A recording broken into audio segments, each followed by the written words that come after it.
Fire it up.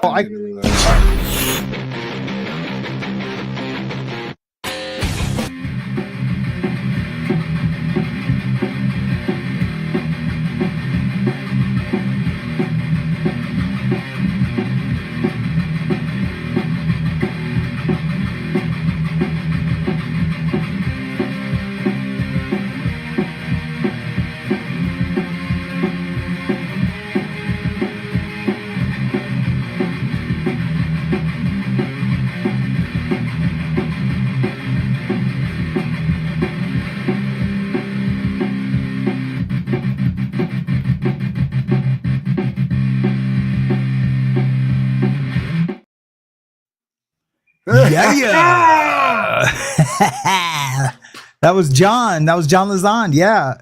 I put his name on there too. Huh? Oh yeah, he's good. A little local talent. I love it. Yep. I've watched a few of his videos. I'm a huge Megadeth fan, so is he. It's kind of dope.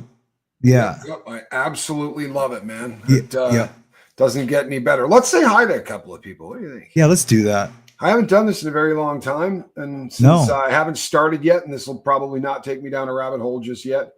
Let's see. Holly Grace, good to see you. James Collins Cares, what's happening? Danette McClure, Tana Louise, good to see you. Holly Grace, Feisty Kitty.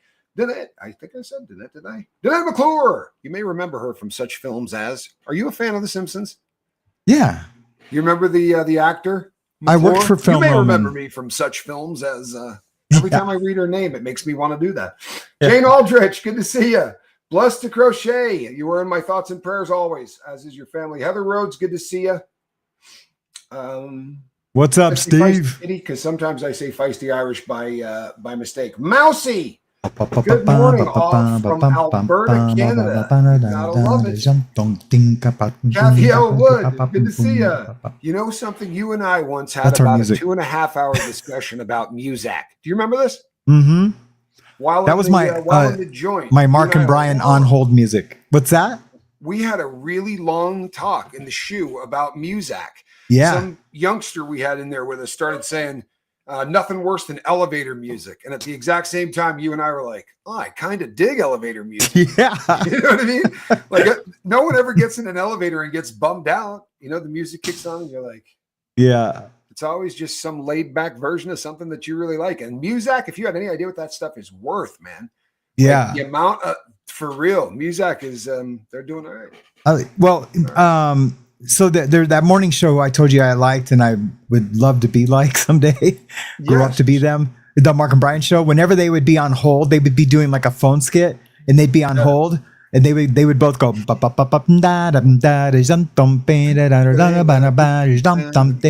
was their on hold music. But my friend Steve, who's in the chat right now, he would go ching kum pum some lum tika dum dum bum. He would do like the Rubber Biscuit kind of like. I would really if you actually get the whole setup, I'm a little afraid. I'm not gonna lie to you. Yeah. I could see you doing real damage with a setup, bro. Yeah. You know what I mean? It freaks me out a little bit. I think you could do some damage. So this is a tough subject, peeps. It is, brother. We talked about this last night on the lifeboat, and fortunately, I need to turn you up. Well, nice. Crank it up. I'm going to crank you up a little bit louder. Rip off the knob. There we go. Had to go there. And rip off the knob. I'm going to turn off my fan. How about them apples? What the deuce, Bobby? You got a fan cranking, have you? You know what it is, folks? It's that he wanted the one. This is me teching.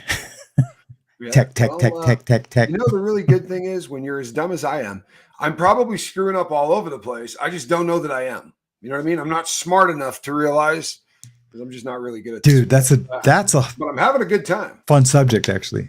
Yeah. All right, let's get to it. Yeah. We don't have to. No, I think actually we should and at least start the conversation because this is first of all, John, that was cool as hell, man. And I really do love highlighting people with talent. You know what I mean? It's the family. You know what I mean? It's kind of a big deal when when the people in the family have talent and you can highlight that talent. I think that's freaking awesome, man. Well He's played. like Steve Lavoie. God bless you. You wouldn't know who that is. Yeah. No, I don't know. It's an inside joke. But there's actually a lot of stuff to talk about, and one of the things that we're going to be talking about today will give you a good head start to run if you want to, because we are going to get into what has happened to Robert Brooks and Robert L. Brooks. He was unalived. They took him off of planet Earth, and they just did it. And we're going to be looking at some of the footage of that, because this is one of those really rugged moments where you kind of have to try to remain calm, but you have to not look away, because if you thought that what happened to Rodney King was bad, Rodney King and my partner made a really good point about this morning. Casper and I were talking, and he said that not to make any excuses for anybody. And I'm repeating what Casper said, right? Casper's not making any excuses for any of the cops that were on that. But they had adrenaline cooking. These people had been in a high-speed chase for a really long time, and it was dangerous as hell. And your adrenaline is – these cops, by all accounts, had zero adrenaline on. There was none of that. This was just a simple beatdown. Egos and control and racism. I'm going to call it what it is, brother. That's racism, dude. Don't you think? Well, problem is two of the guys beating on him are black. Oh, I didn't see that. Or at least standing by and watching. Yeah, there are black folks in that room. Oh, I didn't see that. Well, I mean, that doesn't discount racism, but I didn't see the black dudes in there. The shot, I mean, I've seen the whole thing. I think I was so just after I seen like what really upset me, like I was just blind mad, and like, I mean, literally felt it in my stomach. And I'm not saying that for effect, bro. Literally felt it in my stomach, and I'm sure you did too. And I just couldn't believe what I was seeing. It looks unbelievable. And then I was like, this is racism, bro. Like, I'm seeing like true blue racism. But what's more than that, and those guys probably have black friends. I don't mean it's that kind of racism. It's they hate. We're inmates. We're a lower class. We're inmates. It's racism against inmates. Exactly. The other white meat. Yeah, you absolutely. Here's the thing, and I said to people last night, if you decide that you want to look this up, right, you can type in Robert L. Brooks and you're going to get everything.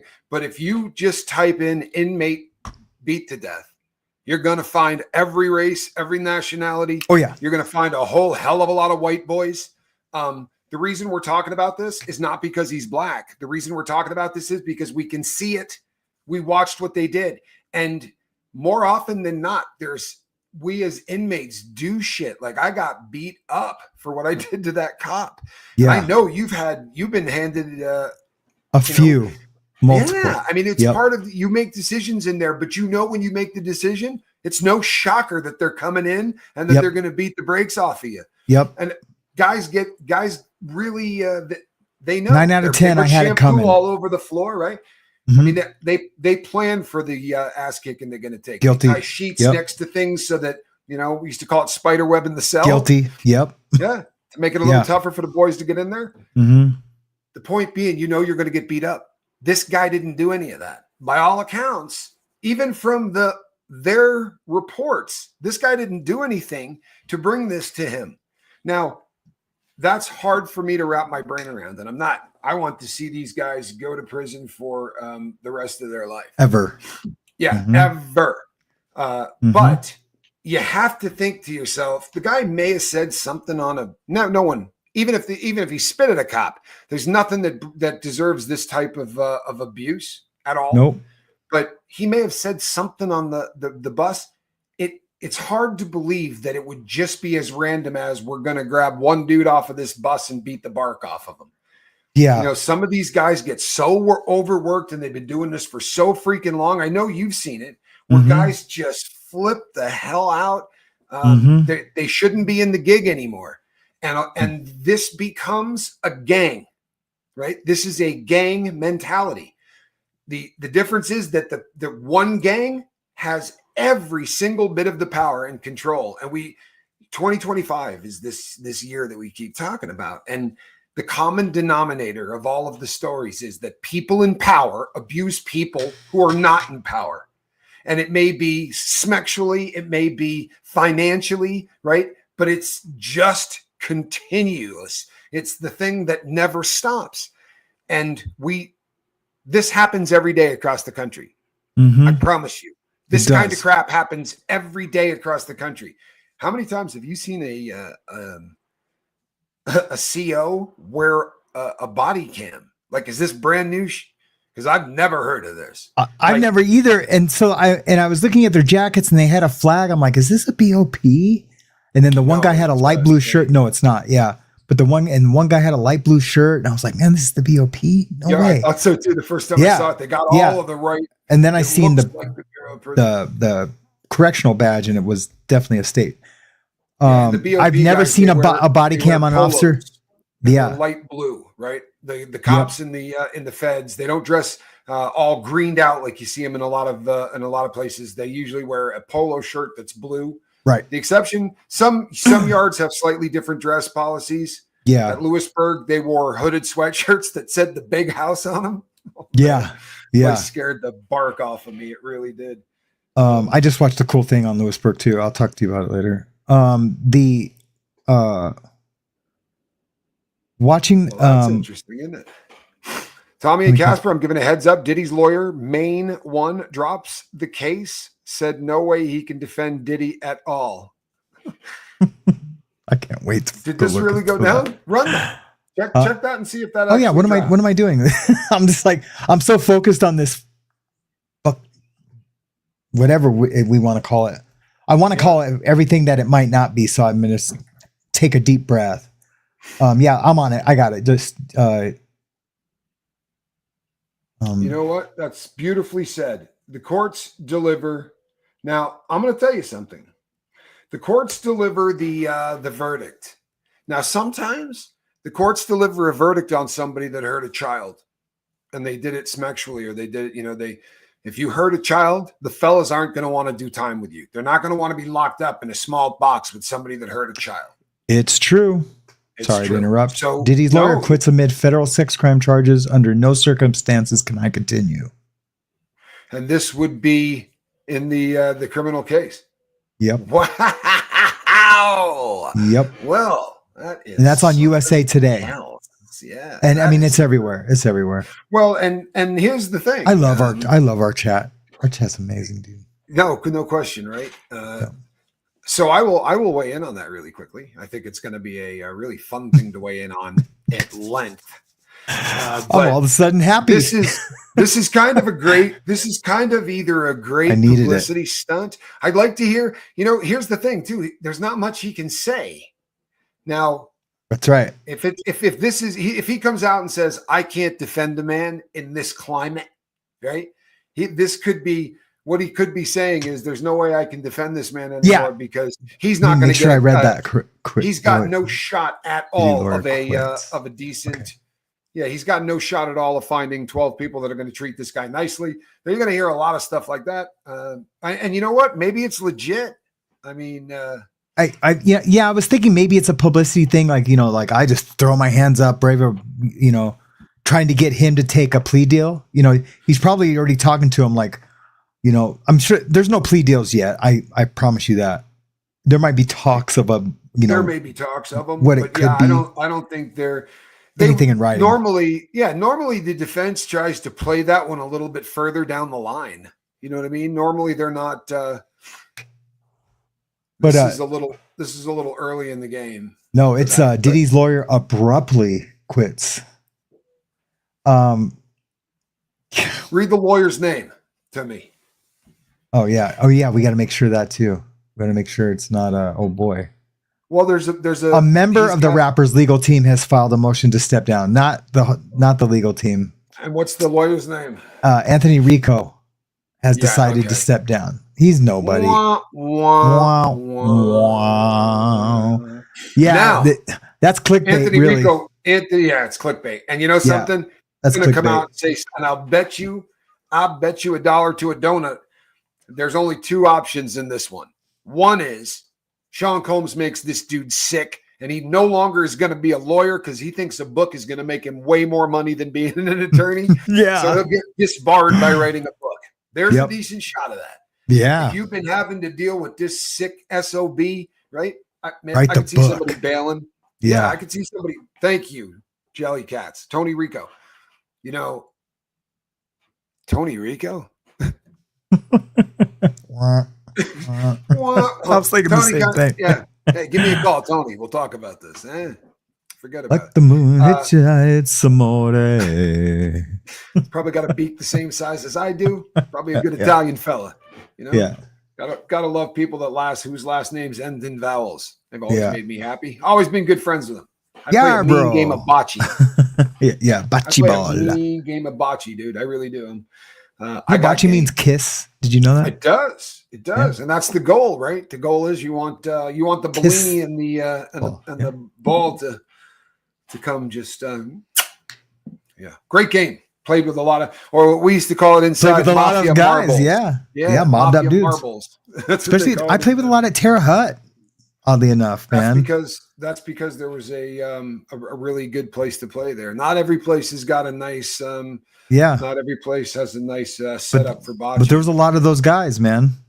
Yeah, friends of ours. Yeah. There was a lot at Black Canyon too. But the most I ever saw was at FCI Tucson. They were freaking everywhere. Really? I went out one day and there were 4 of them playing bocce. Everybody there was a named gangster. It was pretty good.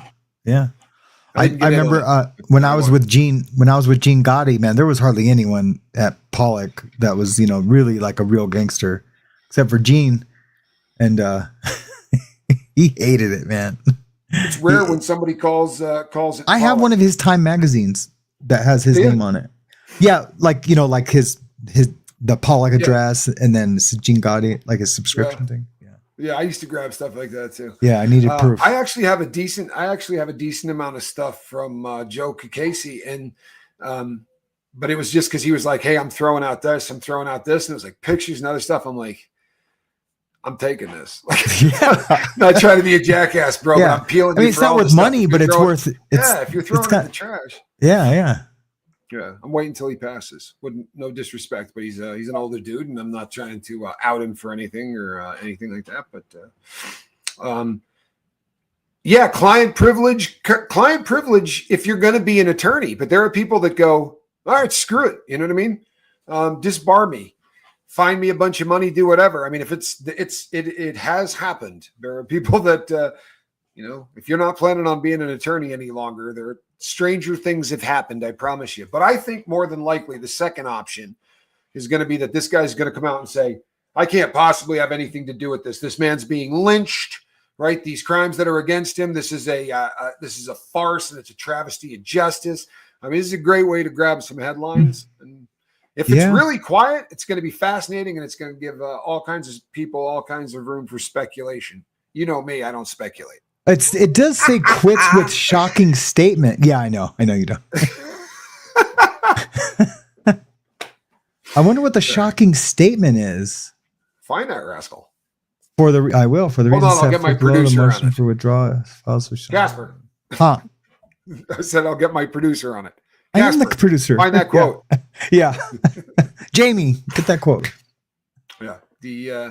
No, truthfully, he's not supposed to write a book or do anything like that. There shouldn't be anything because of client privilege, but I promise you, right? Money does strange things to people, and he may not want to be a lawyer anymore. You get disbarred, you do whatever you do. That, like, for instance, the attorney for Drew Peterson, about once every 2 or 3 years, the guy wants to do a press tour, and he comes out and says, "Yeah, you know what? I might just tell you this year what the guy told me." Right? He could break that client privilege. It's not going to send him to prison. It's just going to make him no longer an attorney. What do you think a book about Diddy would be worth? Holy hell, man. Yeah. I was on the Diddy team. Yeah. Boy, oh boy. Hey, if you're having a hard time writing it, give me a call. We'll talk through it. Right? Mr. Rico? Yeah. It does say consistent with, this is his statement. Under no circumstances can I continue to effectively serve as counsel for Sean Combs, consistent with the ABA standards for criminal justice. Now, I wonder if that means like the ABA standards are, and I'm guessing to complete, like, I believe he's guilty, so I can't really defend him. Yes, that absolutely, that can happen. This is why lawyers are not supposed to say to their clients, "Did you do it?" Right? Yeah. Most defense attorneys will never ask that question. No. They shouldn't, right? I'm not going to lie to you, though. You know who? Yeah. You know who said to me the very first time that my attorney came in? My attorney said to me, "Did you rob all those banks?" That was the first question. That's the very first question my attorney asked me. Of course I did. The very first question. I said, "No."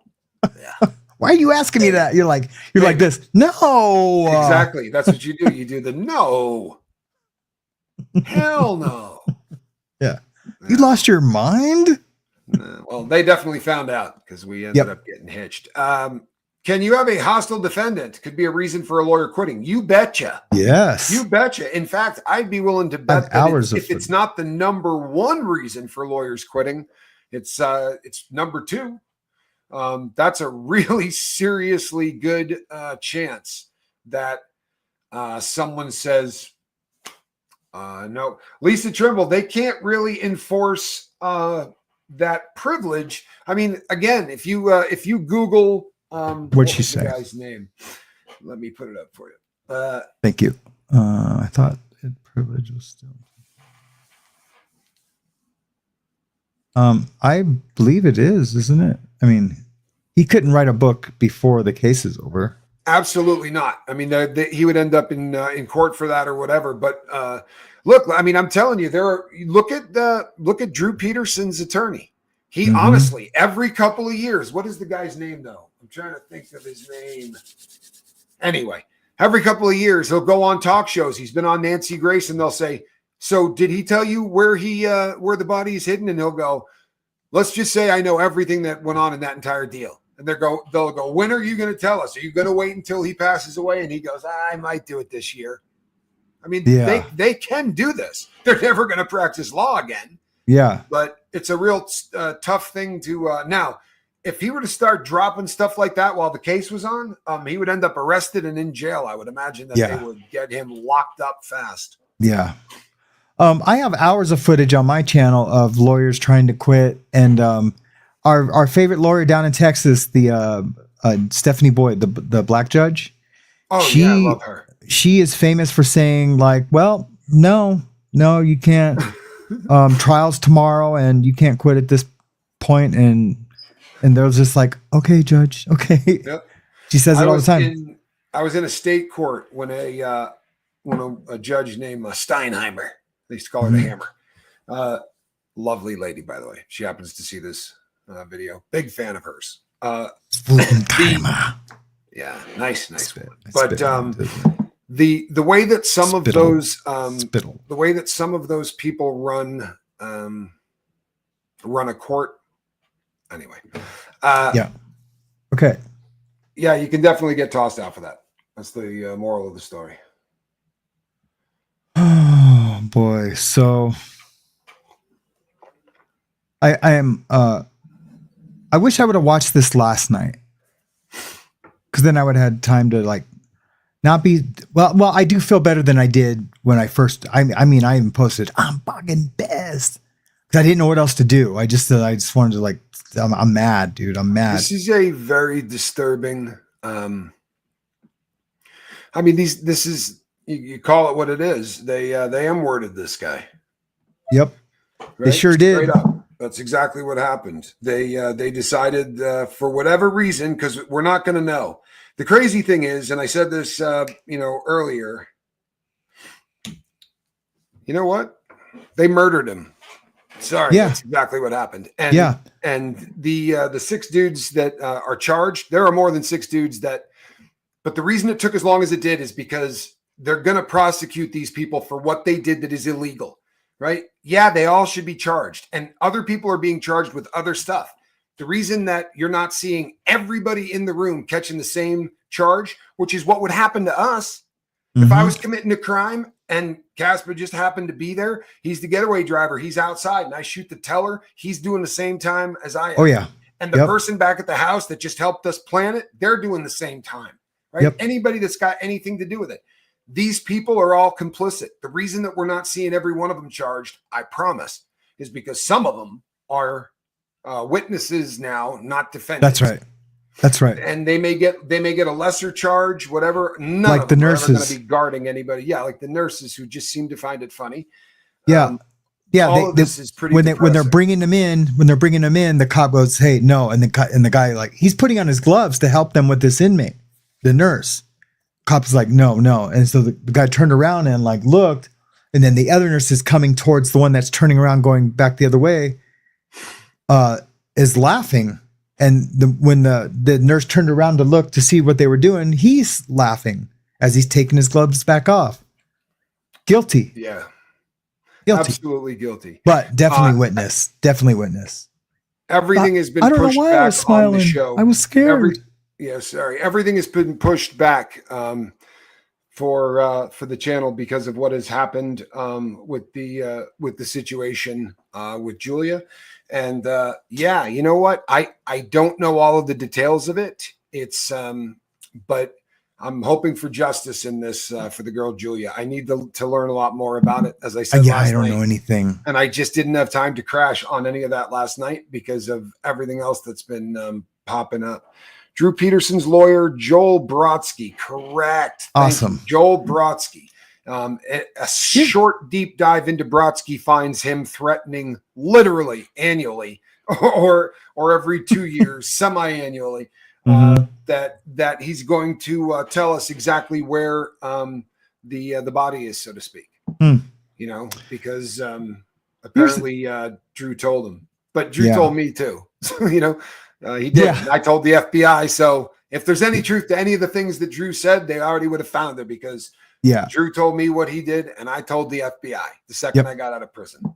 Yep, absolutely. Yeah, I would have done the same exact thing, and I would have done it in there to help me get out you of guys there. Are snitches, man. Oh yeah, absolutely. But there you go. Eat that, troll. Peterson. Yeah, this is Drew Peterson.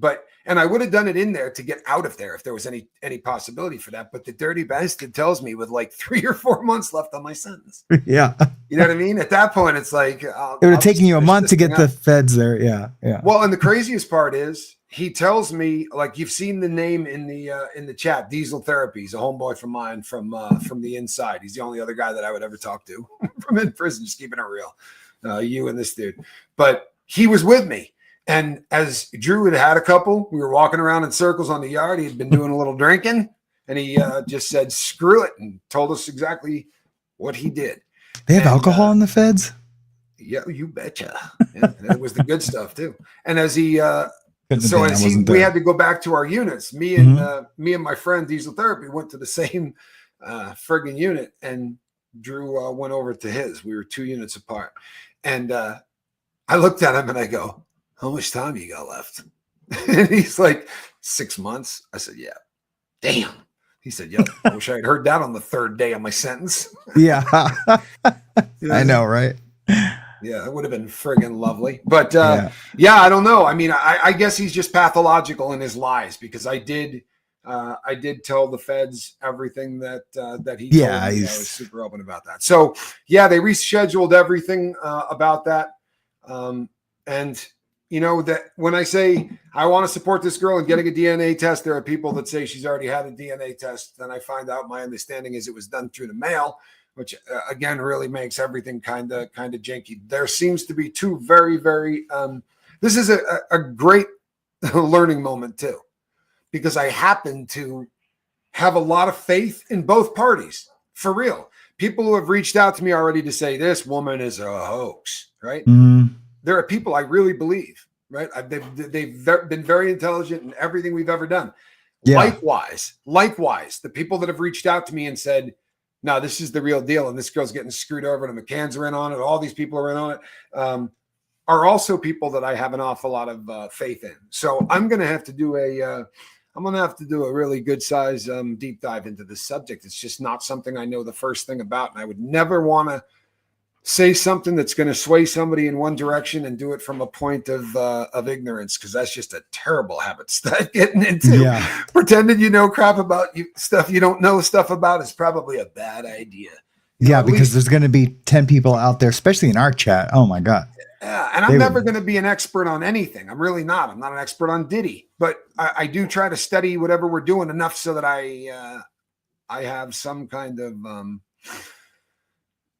some kind of a intelligent ability to speak. Please tell me you will get on the Epstein black book that Kash Patel has committed to releasing. Oh, trust and believe. Yeah. Trust and believe. I'm not joking you. When we're not doing this, I'm hitting refresh. Like I was just going to tell you, I have an AI program that I run on my computer that I can put any search term, any URL URL into it, and it'll refresh it automatically and send me a text when something hits. I'll have to hit you to that. Hey, mods, you guys are fantastic. Thank you so much. I appreciate you guys. What they do? They're just here and they're good people, and they are a wrench like very few. Yep. I really look forward to talking about Epstein's black book. I'll be honest with you. One of the first things that ever made me look, I don't know how much you've ever done a deep dive on my other channel, but if you just got here, the first 2,300 videos or something were about chemicals, right? Addiction, things of that nature. It had to have something to do with that. I talked about politics if it had something to do with drugs. I talked about Hollywood if it had something to do with drugs, but it was always coming back to that. And what really made me want to jump the curb on that was Jeffrey Epstein. For real. That was the first case that just made me say, this is BS. They're lying to the world. And I figured out real quickly that, you know what? I am a unique individual in that I can tell you exactly what happens if somebody is put on that watch that they claim he was on, because I have sat on it for 30 days wearing the oven mitt.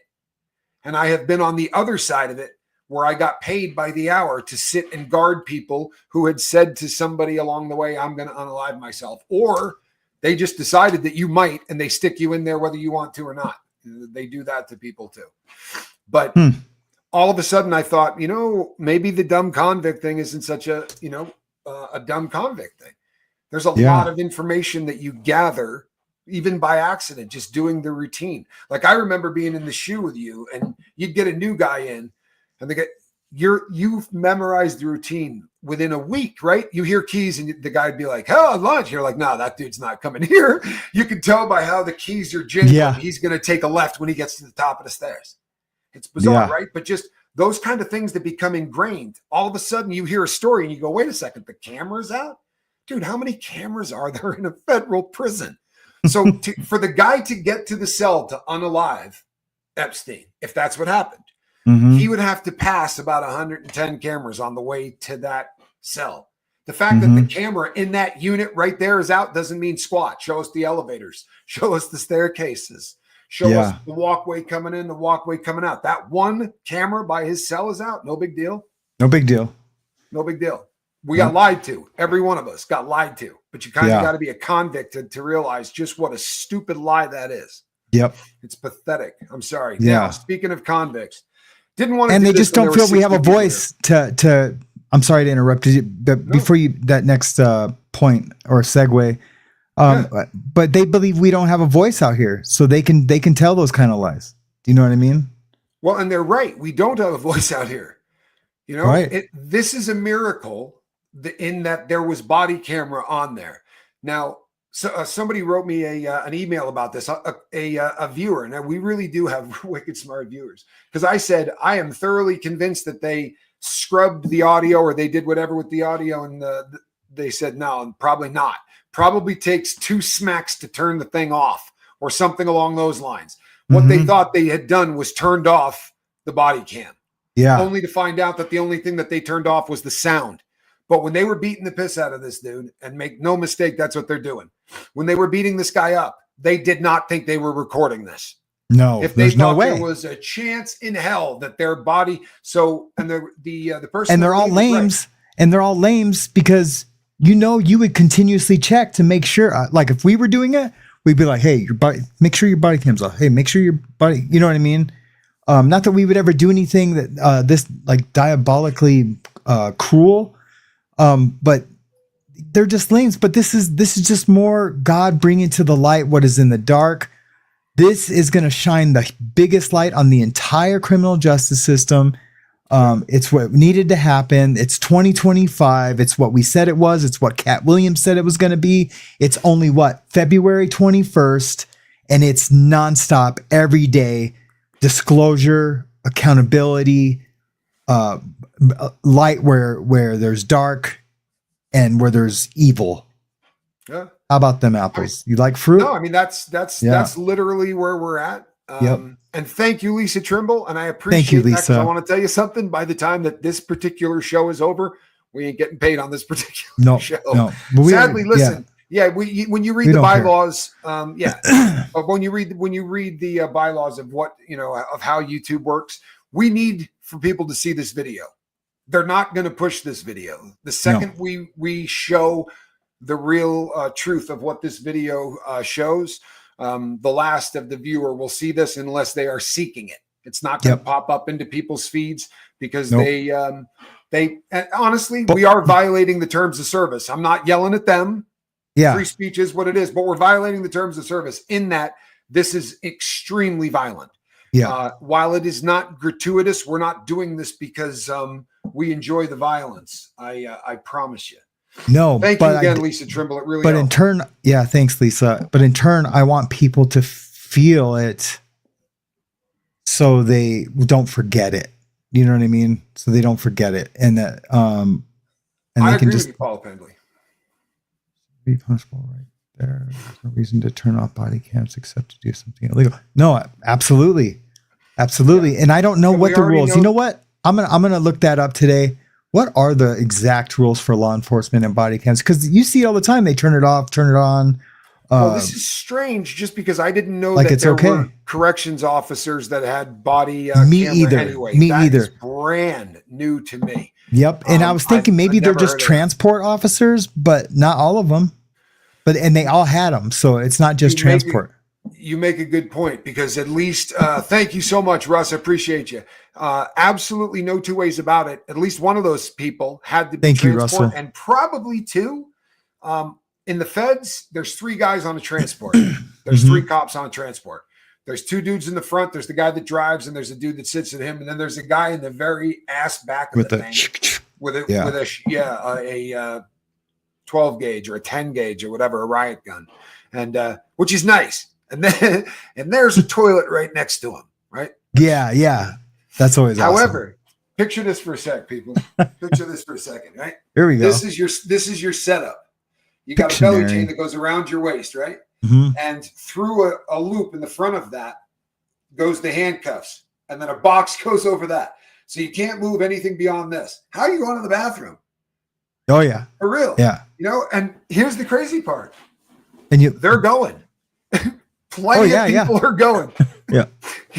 Over the course of that ride, 10 guys will use the crapper. And I'm always sitting there just going, God bless you. Yeah. 21 hours I've held something. Yep. I'll go 2 weeks, bro. The first time that my it was state, Russ. The first time my fiance and I got together, I literally went like 6 days without using the bathroom because I was afraid I was going to stink in front of her. You know what I mean? Just like shy coloned up on it. Do they have body cam now to show what's going on during transport? Thanks again, Russ. Every transport I've ever been on, there are cameras all over the inside of that bus. And I mean all over the inside of that bus. You follow me? They're everywhere. They're in the corners. They're in the aisles. In the feds, there are at least 4 cameras on a transport. How many members of Congress are running scared now, being investigated by how they became millionaires while in office? Well, they all became millionaires while in office. I mean, this is both sides of the aisles, which is lovely. Right? I know, man. Nobody can be mad at me. And I heard RFK in a speech day before yesterday, I heard RFK. He's like, we didn't get into politics to become rich. And I was like, dang, Robert, I really like you, man. Please don't go down. Don't start lying. I mean, you might not have got into it to become rich. It's probably more a power grab or clout grab, or just maybe you are just for the people, but you're going to get rich. or the opportunity is there if you want to play that insider trading politic. What are they called? Lobbyists. If you want to entertain lobbyists, and which they all do. So, yeah. Are other inmates likely to dish out their own form of justice to these officers? That's hard to tell. These guys probably aren't going to see what we see. They're not going to see a video of what happened to this dude, and what happened to this dude did not happen in front of inmates. They called this guy off the bus, and once he got past that first door, there's nobody seeing him. Right. You know, this all took place in the dark. So the rumors are going to get back to him. But if you're an inmate in there, you know what you're going to hear? The cops beat a dude to death. This isn't a shocker to an inmate. No. I promise you it's not. Now, the inmate, when they say the dude didn't do anything, they're going to go, you know, he didn't do enough to die, right? He didn't do enough to die, but he did something. Yeah. Apparently he really didn't.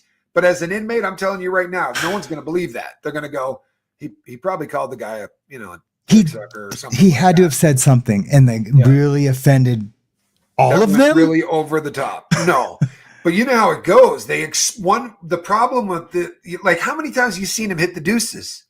People, when you hear us talk about that, like a fight breaks out or whatever, and we say then they hit the body alarm. Call it hitting the deuces, right?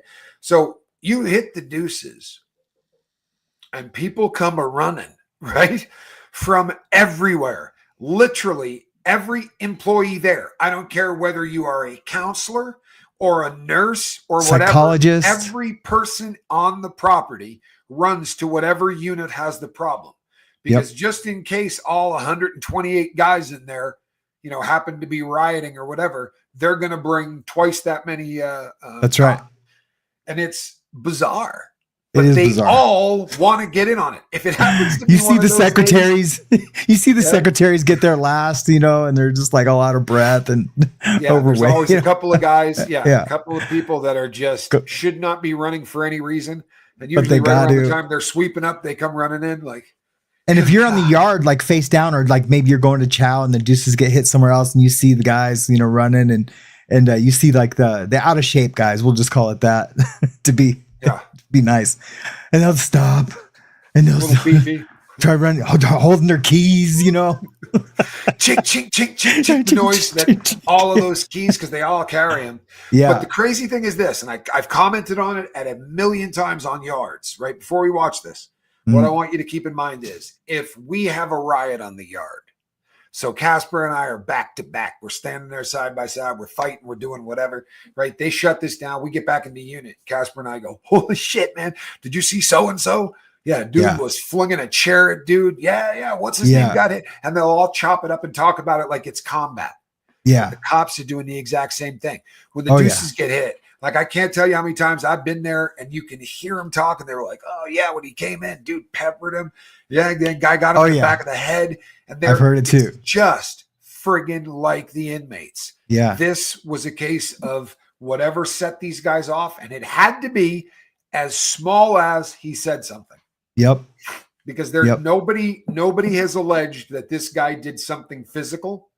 And I was saying this last night. There's 100 things they can do to make you miserable without ever putting a hand on you. Yeah. Right? They have so many things at their disposal to make a jackass miserable. They could put you on paper. They could stick you in the shoe forever. I mean, they honestly can keep you in there, and they can make it so they destroy your property. Put you under investigation, right? Which they have to get figured out within 90, 120 days or whatever. And at day 90, they'll write you up for an investigation in the shoe and keep you there for 90-day investigation. And I've seen people do a year and a half that way. Yep. Right? Screw around and find out. They're not. There's no reason to have to beat on a dude if you're really that much of an ass. Because I know people on the street go, well, if a person's just super disrespectful, well, there's a crap load you can do to a guy who's super disrespectful. Make it so he can't ever use a phone. Make it so he can't ever go to a canteen. Yeah. They'll wreck you in so many ways. Guys, there's no reason for what happened to happen. They destroyed their lives, and I'm glad that one guy's camera was on. I hate the situation. I'm glad his camera was on, and I'm glad that all these dudes are going to prison for the rest of their lives, except for the ones that are going to testify against the main guy. It's hard to tell who the main guy is, but I have my Suspicious, educated guess. Yeah, suspicions. Yeah, and it's I ugly. Think, it's ugly. So this took place at the Marcy Correctional Facility in New York. Someone just asked what facility it was. It was at the Marcy Correctional Facility in New York.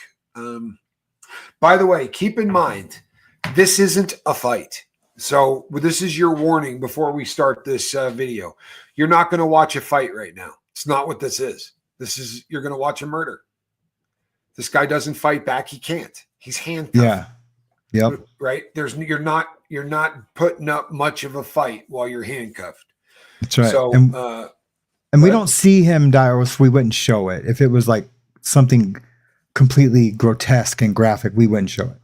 It's just really, we just watch the officers. That's really what we're trying to like showcase here. I'm going to get it going though. Yeah. Yeah, please do. Yes, sir. So the trigger warning has been set. Y'all heard that.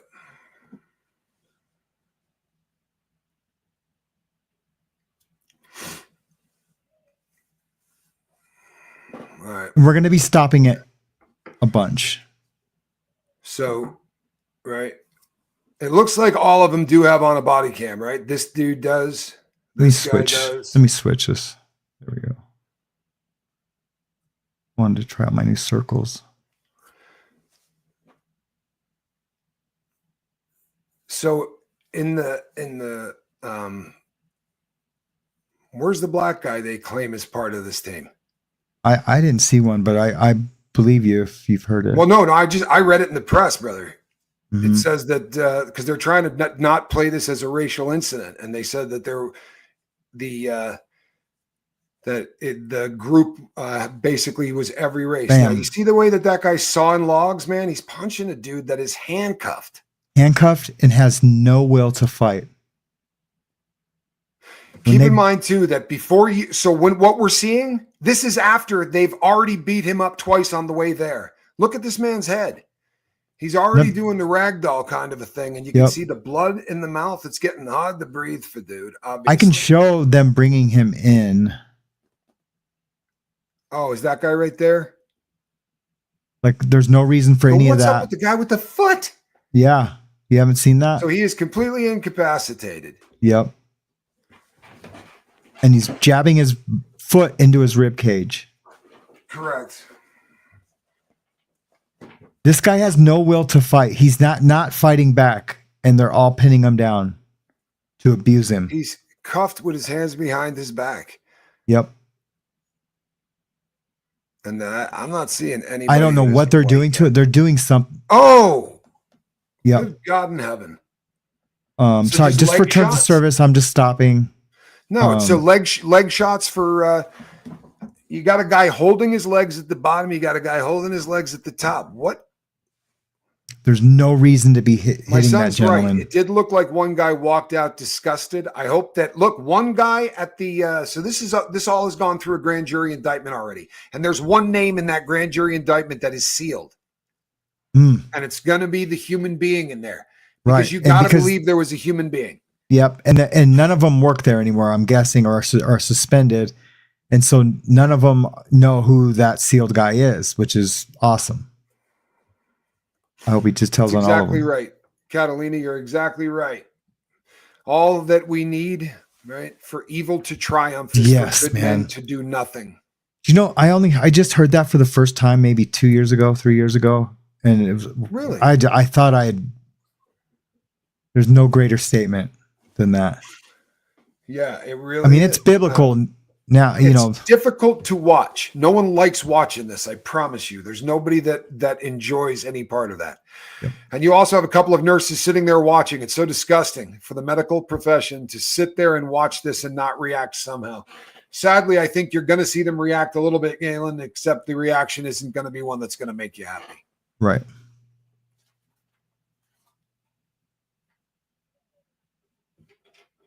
They're holding his legs. He's not trying to move them. No, look, he's patting him. See that? See where that guy just went like this? Sternum rub. Yeah. He just told him to do a sternum rub. Very painful.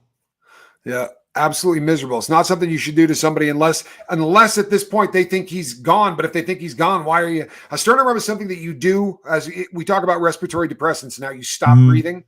You give a sternum rub up and down on the inside of someone's sternum to go and make them sort of jerk back to life. It is it's something you do in medicine, but you don't do it to somebody that's awake. No. With their hands behind their back. It's a torturous thing. It leaves bruises. It's terrible. Look, he's doing something. He's got tape.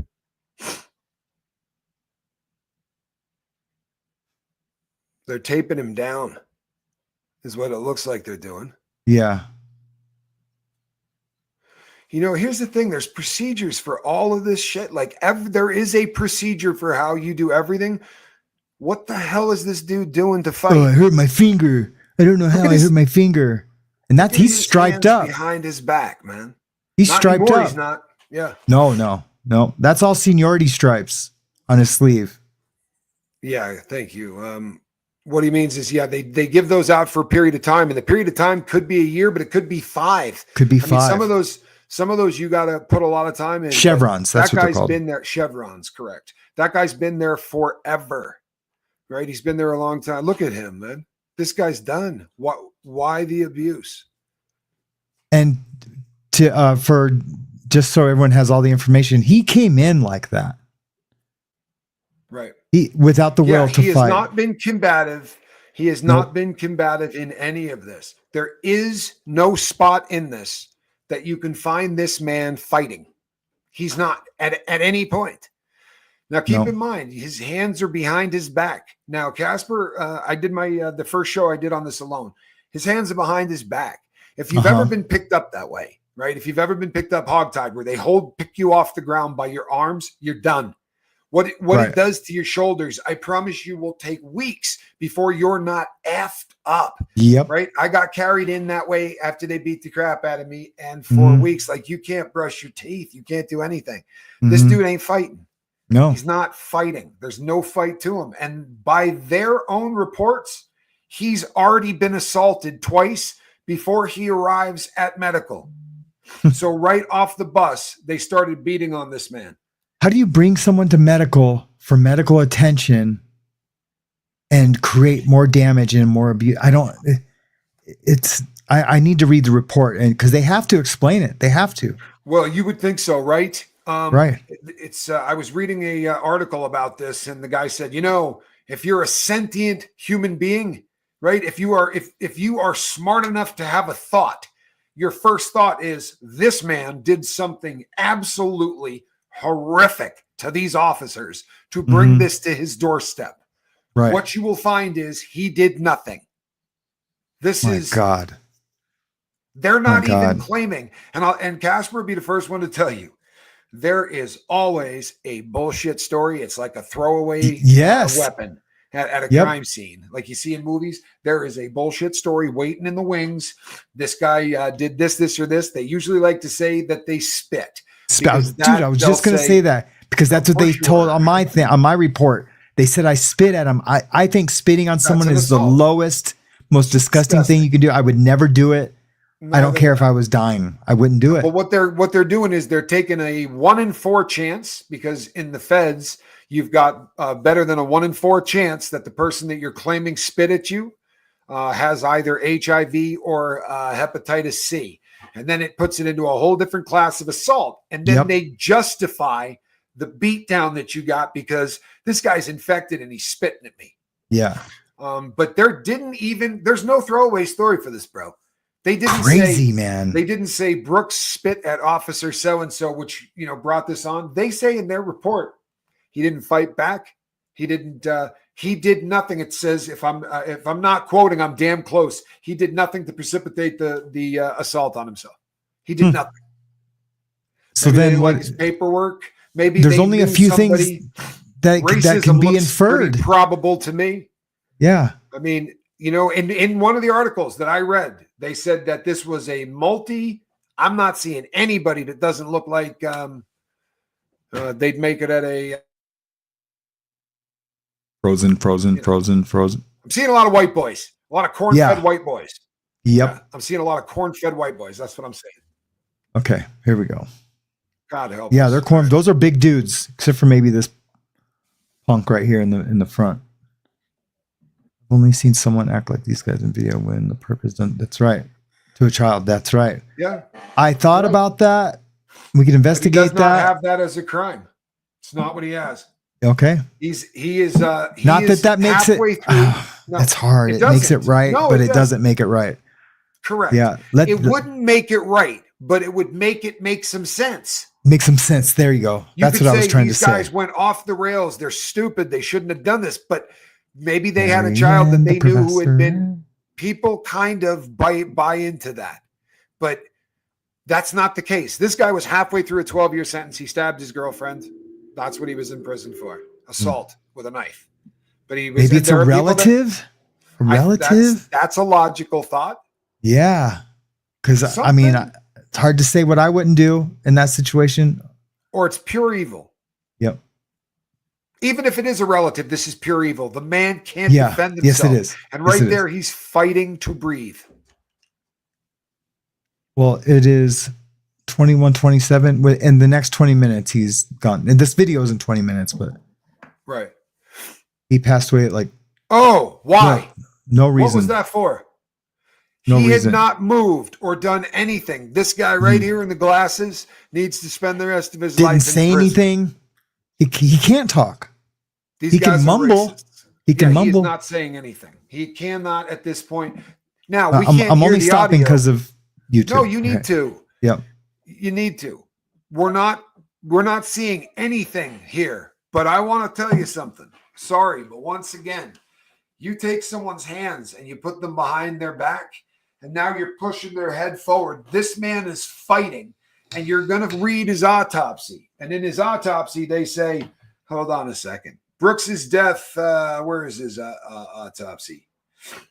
He basically choked himself the same way that that suitcase, what's her name? The same way that she killed Carlos George. Or Castro. Yeah. The woman that killed her boyfriend in the suitcase. His body is starting to choke him out. Yeah. His body, he is in a position and he's positional asphyxiation. They've already they try to shove a rag down his throat. He's covered with blood all over the place. This is the grossest thing I've ever seen.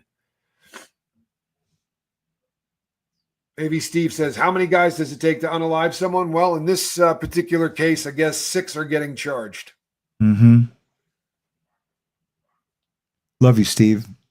Yep. You good? First degree manslaughter, 2nd degree homicide. There's nothing left in this man. And they hit him when he's in this condition. Like, what can they even be saying? Like, look at this dude, man. He's contemplating on. It just scares you seeing a guy put a glove on. You know what I mean? One of these cops has to come forward and give a reason. He can't walk.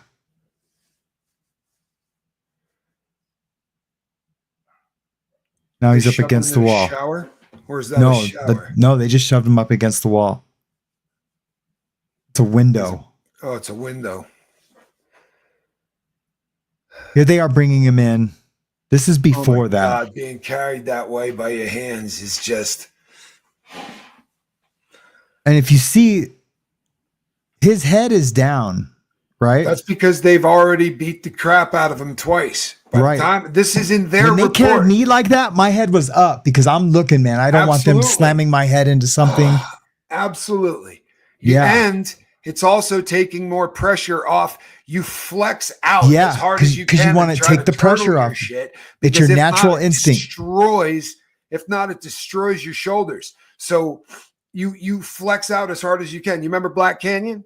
Yeah. They carried me from visiting to the shoe. And I couldn't keep myself flexed that whole time. I don't know how far they carried this cat, but I was 140 feet? I want everyone to pay attention. Hell on your body. Yeah. Hell on your body. To the nurses. The nurses are coming up right now. The one nurse is coming up to assist. So you saw the metal detectors. This is a medical unit inside a prison. So I know it kind of looks like a hospital, but this is inside of a prison. All prisons have a little bit of a hospital setup, some better than others. The nurse is rushing. Equipment. Yeah. The nurse is rushing to help for the most part, was rushing. And that officer told him, no.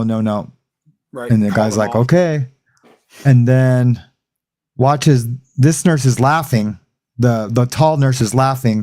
And the nurse in the khaki hoodie is going to turn around and he's smiling. You can't tell there, but the big guy is smiling. And they're in there now on top of him. Yeah. I mean, it could have been from nerves. I don't know, bro. But me, I'm a nurse. I'm calling the cops. Is that dude black? Is that there's not one black? I don't know. No, there's no black people. About. There is. This is just racism, dude. This is. Yeah. It's got to be. Yeah, that's why I was like, man, dude. Because in their report, God help. And dude, I don't race bait anything ever. I don't either, man. I don't either. Man. Prayers for the family. Can we get ones and prayers for the family? Please. That candle that's burning behind me, that's for his family and for his soul. Like I said a prayer. I had to calm down. So I lit a candle. I did the worst show I've ever done last night. I really did. I did the worst show I've ever done last night. I couldn't think. I couldn't get through it, man. It was,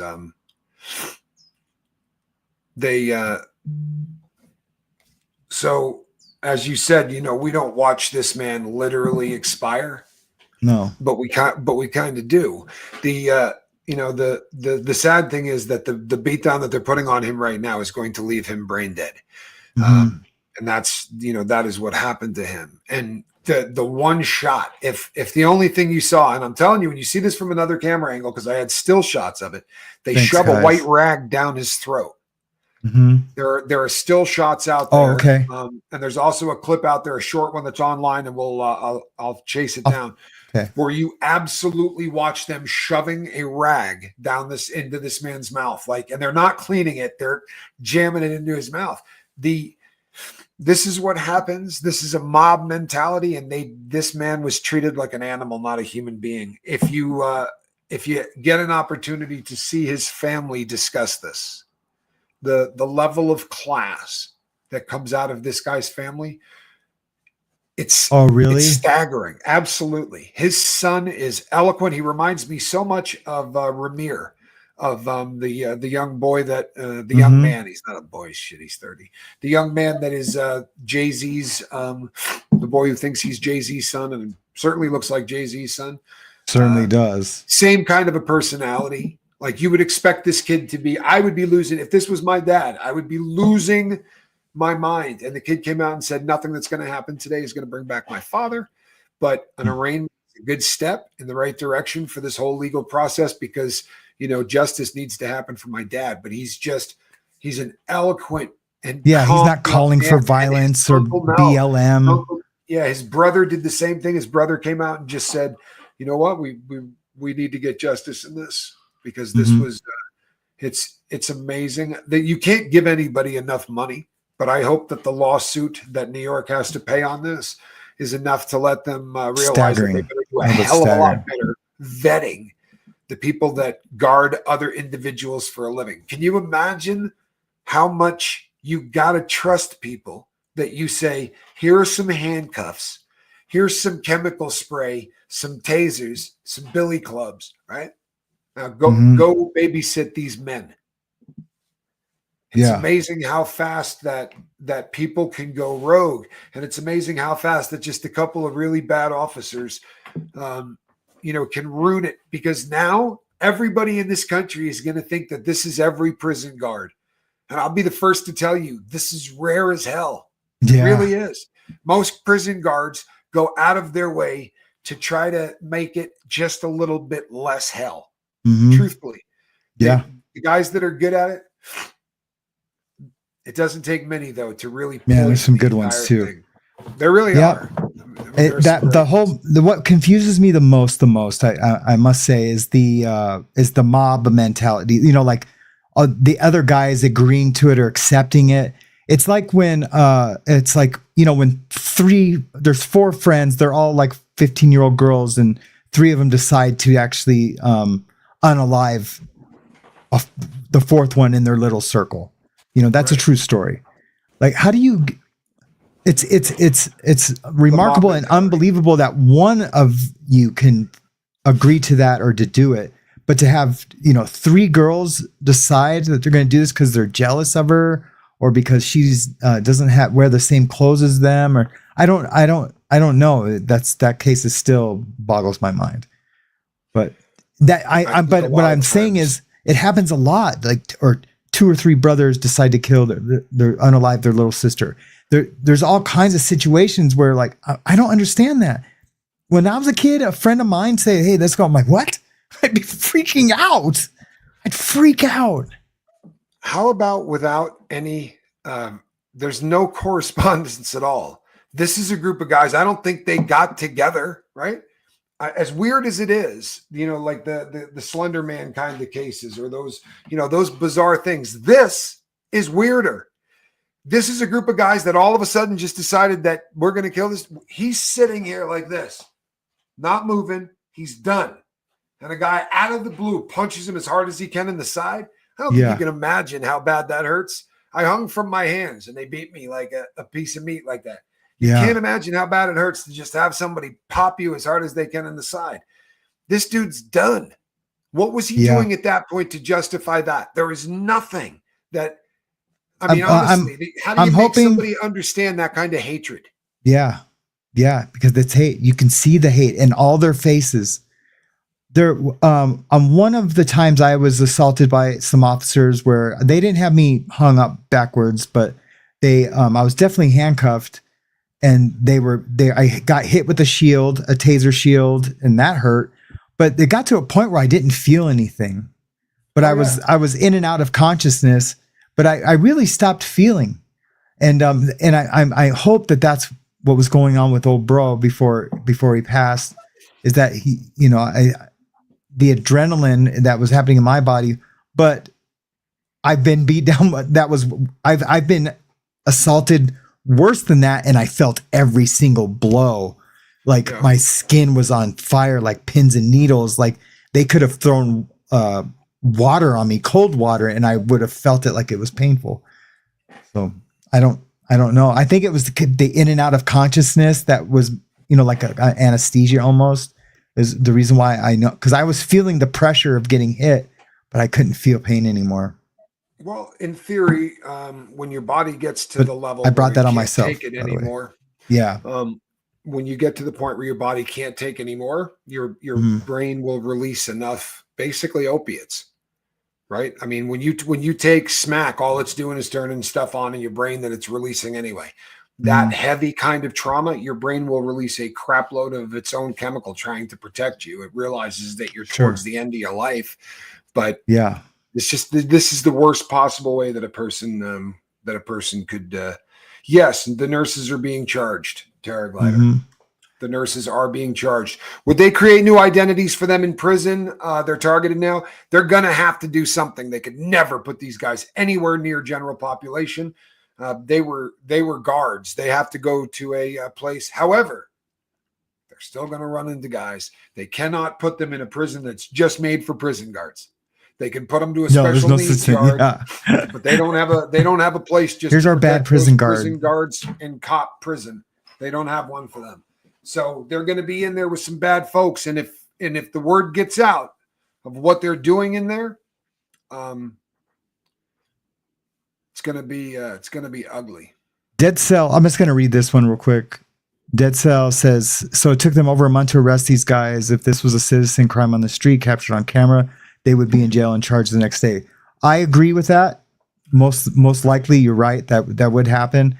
I think what the deal is here is that they wanted to first make sure that it wasn't self-defense or whatever. Obviously, it's not. But I think they just want to make sure that the I's were dotted, the T's were crossed, so that the because if these guys get off because of something they did procedural in the beginning, oh man, it's riots. It's a Zoot Suit riot. You know what I mean? It's crazy. So that's my opinion of why it took them over a month to do it. Jury, this is also a grand jury. They impaneled the grand jury for the indictments. Mm-hmm. And when this is going to sound stupid, but when you've got a group of people who are, I'm not defending a friggin' prison guard. I promise you, nobody in this is getting defended. No. But what I'm saying is they're going to have to try to figure out what the cause of death was, because you're going to have to charge every one of these people differently. Now, I agree with you. What they should have done was the second they saw this body cam, all of those people should have been arrested, thrown into jail until they figured it out. That's what they would have done to anybody on the street. And you're right. That's correct. Because of these guys, and most importantly, just keep it real, because of a very vicious union that most of those guys belong to, there is a process that forgot about the union for all of this stuff. Mm-hmm. And it was going to take a month. It was absolutely going to take a month. They're going to run through those cameras, every single one of those camera angles. They're going to look at those things, and they're going to look at them with forensic people that are going to say that blow right there may have been the one that did it. Now, granted, all of them ought to be charged. If we were convicts, everybody would be charged. Everybody. Right? If 8 convicts got together and assaulted one guard, I promise you, every single one of those inmates is getting the same treatment. Yep.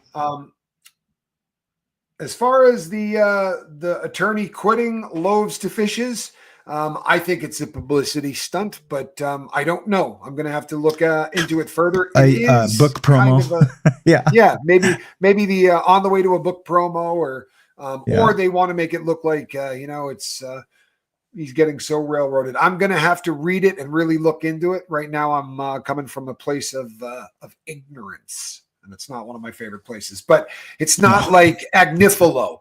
Right, if it was Agnifilo walking away, we'd really be having. I thought it was, but of course, you being the professor said, "Wait, check and see who it was." I'm like, "All right, yeah." It was old Tony. Which lawyer? Well, Tony Rico. I look at it from my point of view. Like, if I was going to tell that story, I probably would say, "Diddy's attorney quits." Right, it's a clickbaity title. It's going to get a lot of people to look at you. Yeah, and I mean that's exactly what my video title is going to say. Right, I'll probably put one up that looks just like that my damn self. Yeah. If it was so easy for the guards and the medical staff to watch this, imagine what else has gone down in that prison. We'll never know. Tara, ding, ding, ding, ding, ding. Yahtzee. Yep. And if that man did not die, thank you, Tara, for the support. I really appreciate you. No, don't be sorry, loaves to fishes. We're good. How much? Thanks, Tara. If this man didn't die, we wouldn't have heard about this.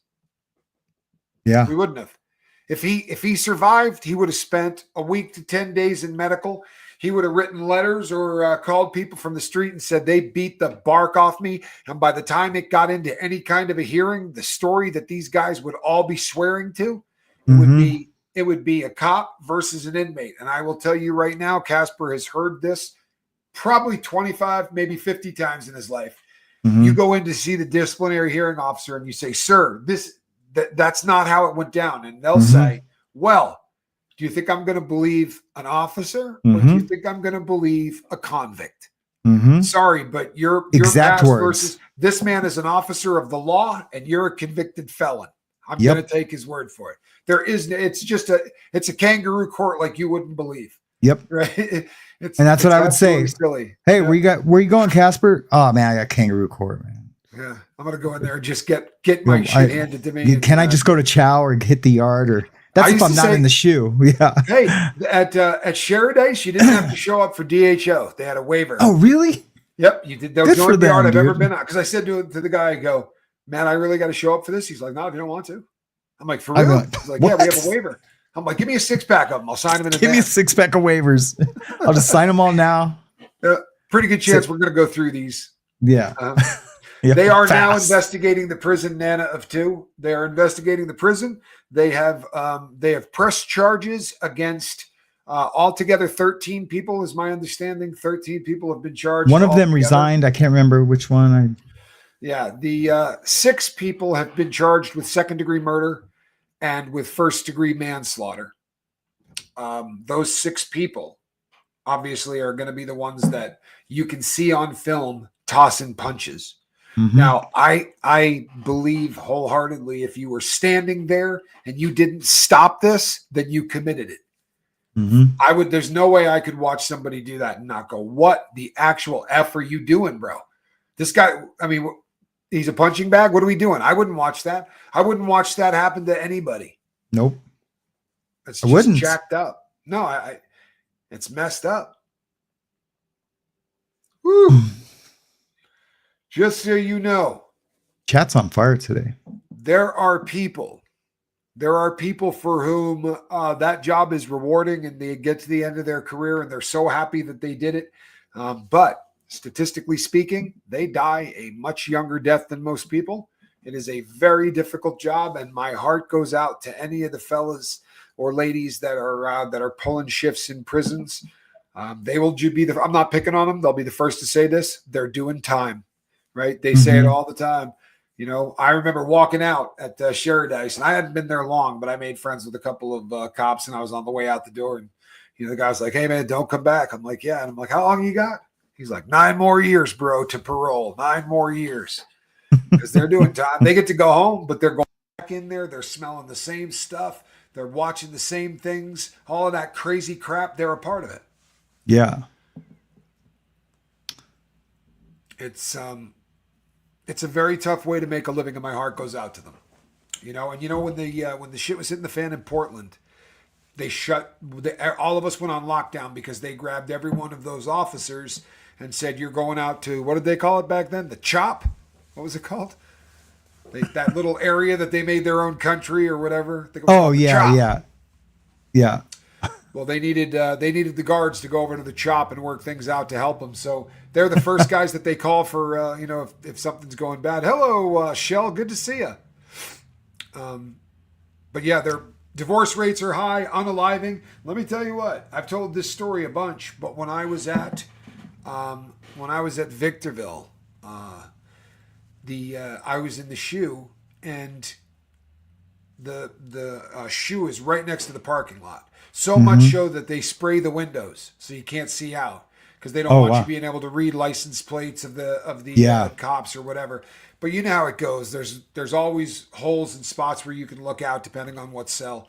And we're sitting there one day and you hear bang. I mean, just loud as hell. And the guy I was in the shoe with said to me, "That was a cop that just unalived himself." He's like, "I promise you, bro." He said that there's no other reason that there'd be a one shot in the parking lot here, Yeah. So that's got to be. And it took all of about 20 minutes to find out he was spot on. And 7 days later, a guy pulled in, did the exact same thing before coming in the morning, showing up at work and going, I'm not even going in and dealing with this again. That's crazy because it's happened up here too. There's a federal holding and state prison up here in a place called Shelby, and it's happened twice there. Yep. That's so weird. That's like a thing. And there are good corrections officers. Casper and I were saying that. In fact, both of us, we've talked about this in the past, even when we were in there. In fact, you were the first person I ever heard say this. I was in there, and there was one cop in particular who was a real jack off. And I was bitching about the guy. And Casper goes, "I don't think he's that bad." And I'm like, "Dude, he's the worst." And he was like, "Yeah, if they gave me the keys and I was guarding these guys, I would be so much worse to these guys than they are being to me." He's like, "Honestly, I think they're pretty nice because I'm telling you, give me the keys." And I was like, "Holy crap."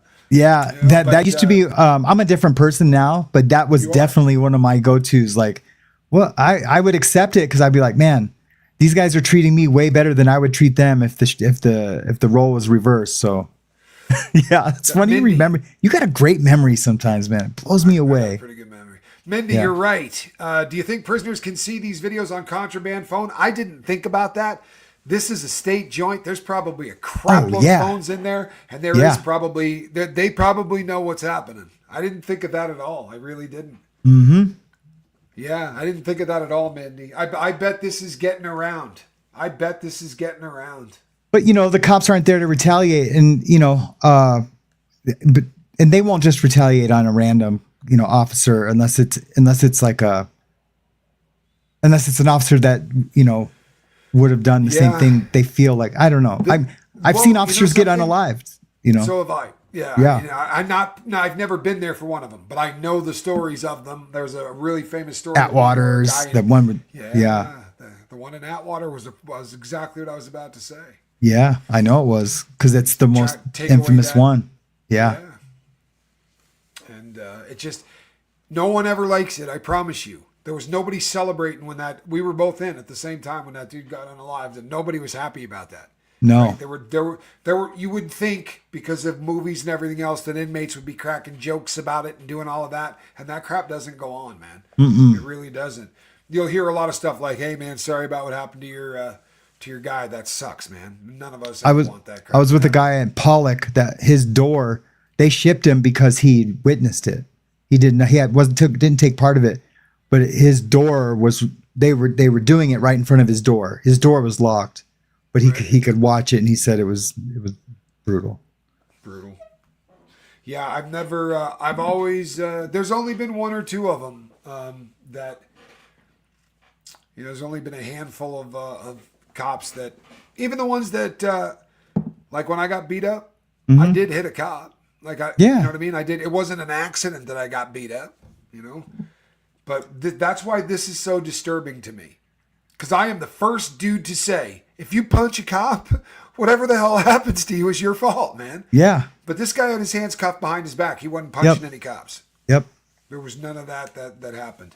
But if you bring it on yourself, Yeah. I've seen some funny. Honestly, I can't tell you how many times I've watched cops beating on an inmate, and I was rooting for the cop. Yeah. Yeah. More times than I was rooting for the inmate. It's usually some loudmouth dude who can't handle alcohol. And, he starts to act like a jackass in the day room drunk, and you're like, oh, I hope they. He probably got a bunch of warnings. Yep. Yeah. Yeah, because the truth is, man, honestly, there's a relationship between inmates and corrections officers that I doubt you would believe if you could kind of watch how it goes on. When you have a unit that's run well, there's a relationship. And it's weird because you're not talking to them. But there's definitely there's a give and a take. Yep. They let me tattoo. I make sure that all the white boys don't disrespect him and lock down when it's time. And correct. You know what I mean? Everything that they want. And I'll tell you another one. Here's one for all of you. You ain't solid. And there are cops where if I heard that someone was going to attack that cop, I'd have told on him. Straight up.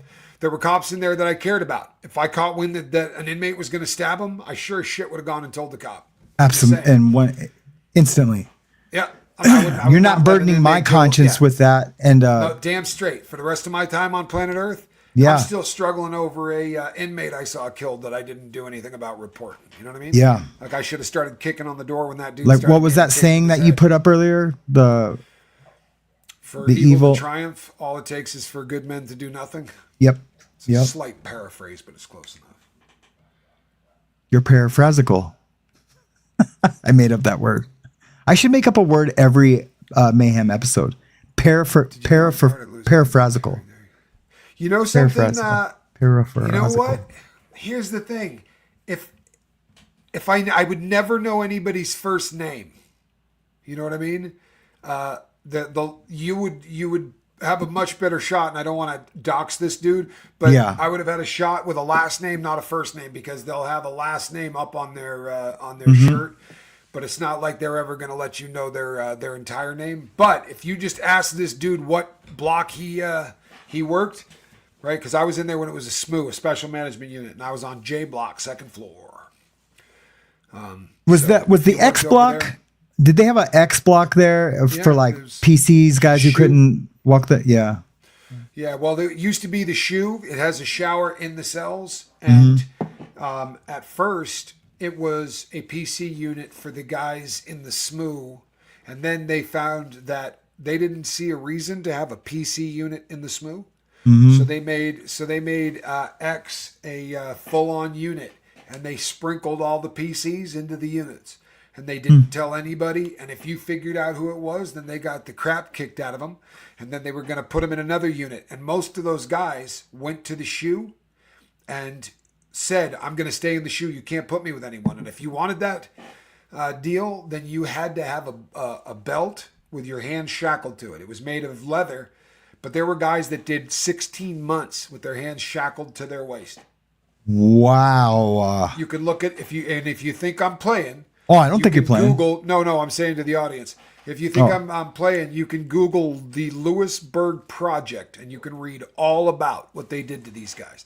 One of them got his ears chewed off by my cellie, and you'll read about him in there. My cellie's name was Donald Scott Taylor, and he chewed the guy's ears off.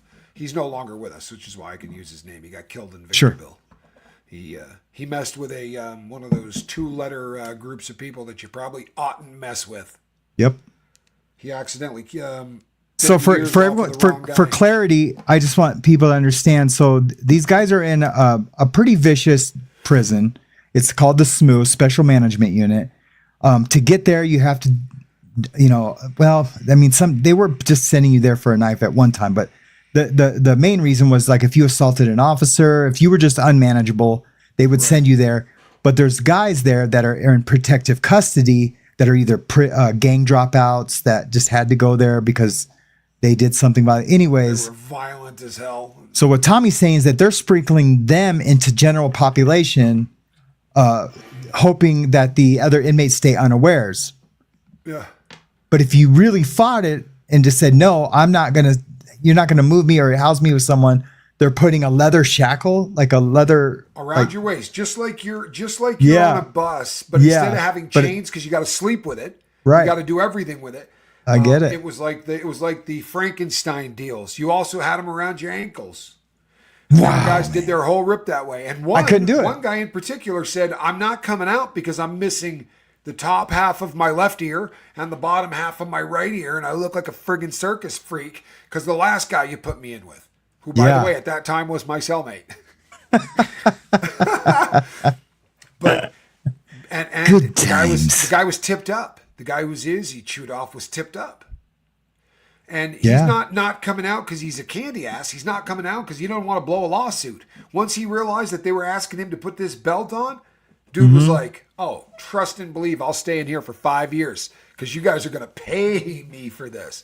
And I'm sure for having he's the belt, going to get paid. Like in the future? For having to do all your time locked up. See, I don't have that forethought. I don't have that forethought. I'll be like, all right, boss, get me out of here.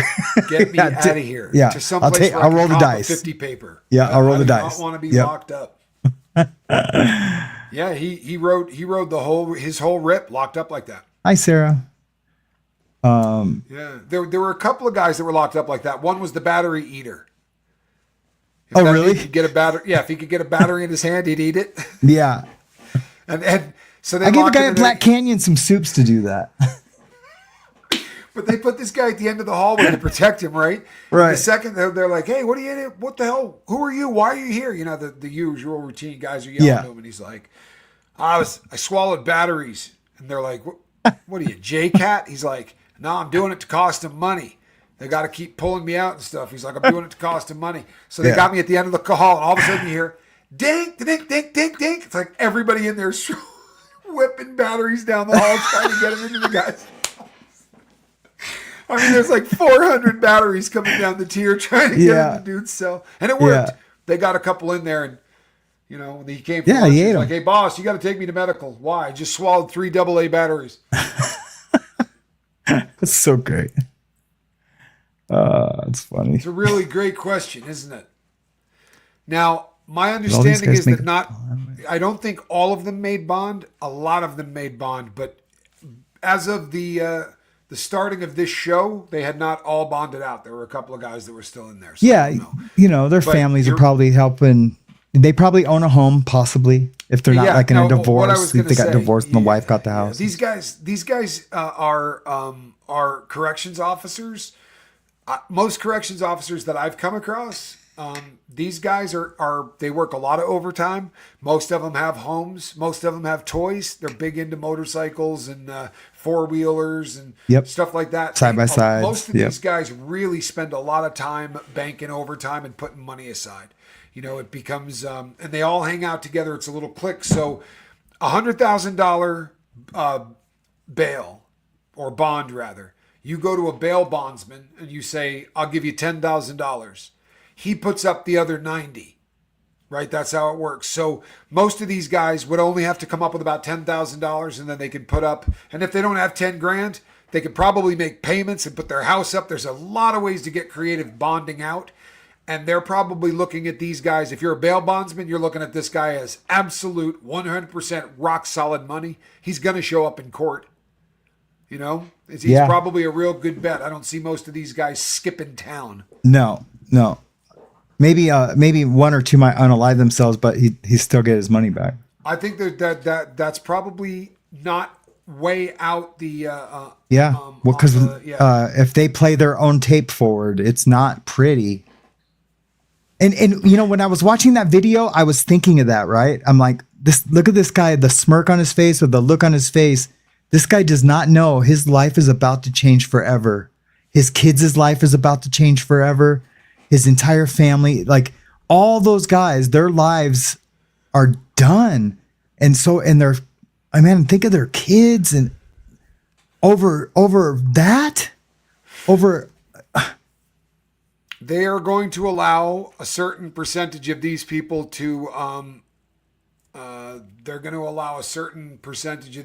to make plea deals because they're going to testify against the more grievous acts, like the people that were really delivering the blows. That dumb son of a that had his foot on the guy, right? The people, those six they're going to cut deals to make sure that those six get prosecuted. Now, the previous person said, "I bet they get plea deals only if we look away." I'm not playing.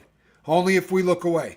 Mm-hmm. Share this. We're going to keep talking about this story. I'm going to go to this case. I promise you.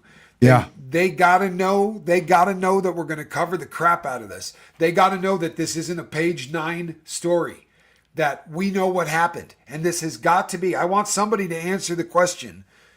You're going to tell me that 6 white guys beat a black handcuffed man to death and it didn't have anything to do with racism? I struggle with that. You better give us a reason then for why this person got unalived. Yep. Because that jerk off in the hat that was standing in the foreground that punched this guy in his, looked like maybe kidney shot. You know what I mean? Back here, liver, kidney shot. You know, I call out a lot of race baiting with, certain commentators that I like, that I support. And I'm like, I hate it when you race bait. Man, this is food for them. Like, what can I say? They'll never work again, Tara. No.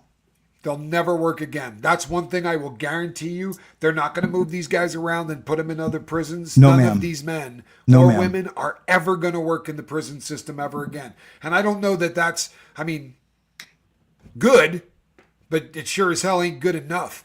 But no union can protect them from what these people just did. No, and that's another reason for that 30 days, like you said. Absolutely. Especially if they determine that this is a hate crime. Yeah. And if this person did nothing to bring this to their door, then maybe it was driven by hate. Look at this. Look at this. That literally, there's a 30-second delay. That means that you guys popped that up. Our brains were all kind of going to that at the same time, weren't we? I think that convince me this isn't a hate crime, right? Convince me this isn't a hate crime. The man's hands are cuffed behind his back. There's somebody punching him in the side. He's not talking. He's not doing anything. His head is hanging like this. If that's not driven by hate, what is it driven by? Those men, that's not an adrenaline fuel. They're sitting around looking casual as hell. Right? There's no adrenaline pumping. This wasn't one of those situations. This is a hate crime. I don't care what anybody says. Dave Chappelle does a satire on like this exact thing. Boogie boog, get him. And that's exactly what it was. It was get him. No, Chappelle does a lot of really funny stuff that is really poignant when you really look at it. Like, he talks about, the cops coming into the guy's house. This black dude broke in here and hung pictures of himself all over the walls. I've seen it 100 times, right? He's already broke in and put up pictures of his family. There's no way he was rich enough to own this house. Yeah. it's it's really horrific how badly in some places. Thanks, Tara. That racism is so rampant in the prison system. The guy that I used to do my watch repair with was a prison guard, and he had some stripes. He was a guy that had a little bit of seniority and was doing well. And he said he got invited to a party, and these guys said, you know who the A-dubs are? And he said, of course. That was like the prominent prison gang in there. And he's like, well, we kind of got a prison guard version of it. And my boy was just like, what? Completely blown out of the water. And he said his reaction, he's like, you guys do whatever you do. I'm not going to, I'm not sharing this with anybody or whatever, but I sure as don't want anything to do with your club at all. Like, this dude ain't racist. Yeah. And he said, and I had no intention of telling anybody. He said, it's the same for us as it is you. He's like, I don't agree with these dudes, but he's a convict kind of, right? He ain't telling. But they started sabotaging him because of his reaction and how, disgusted he was by the fact that these guys were racist.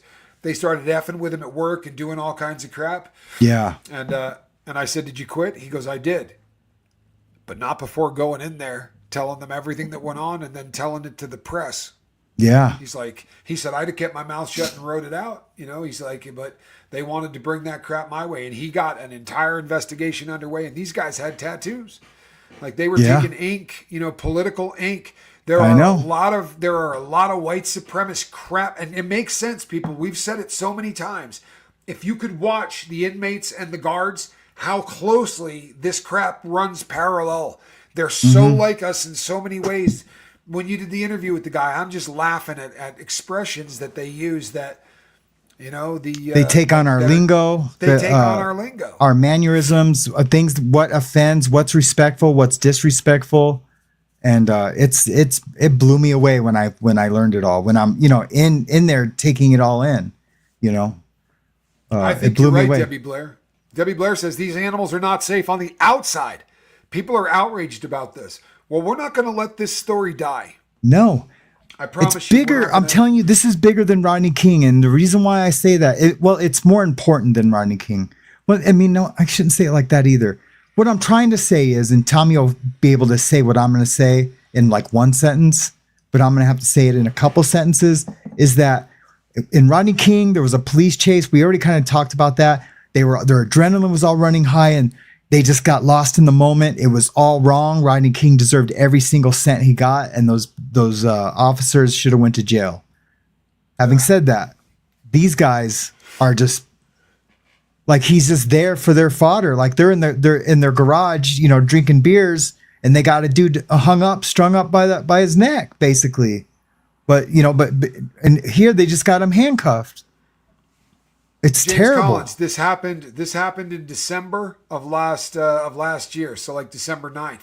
However, yesterday the indictments came down against these people, and they were handcuffed and let off in the whole shooting match. Now, they were afforded the right to go turn themselves in, which is awfully nice of them, right?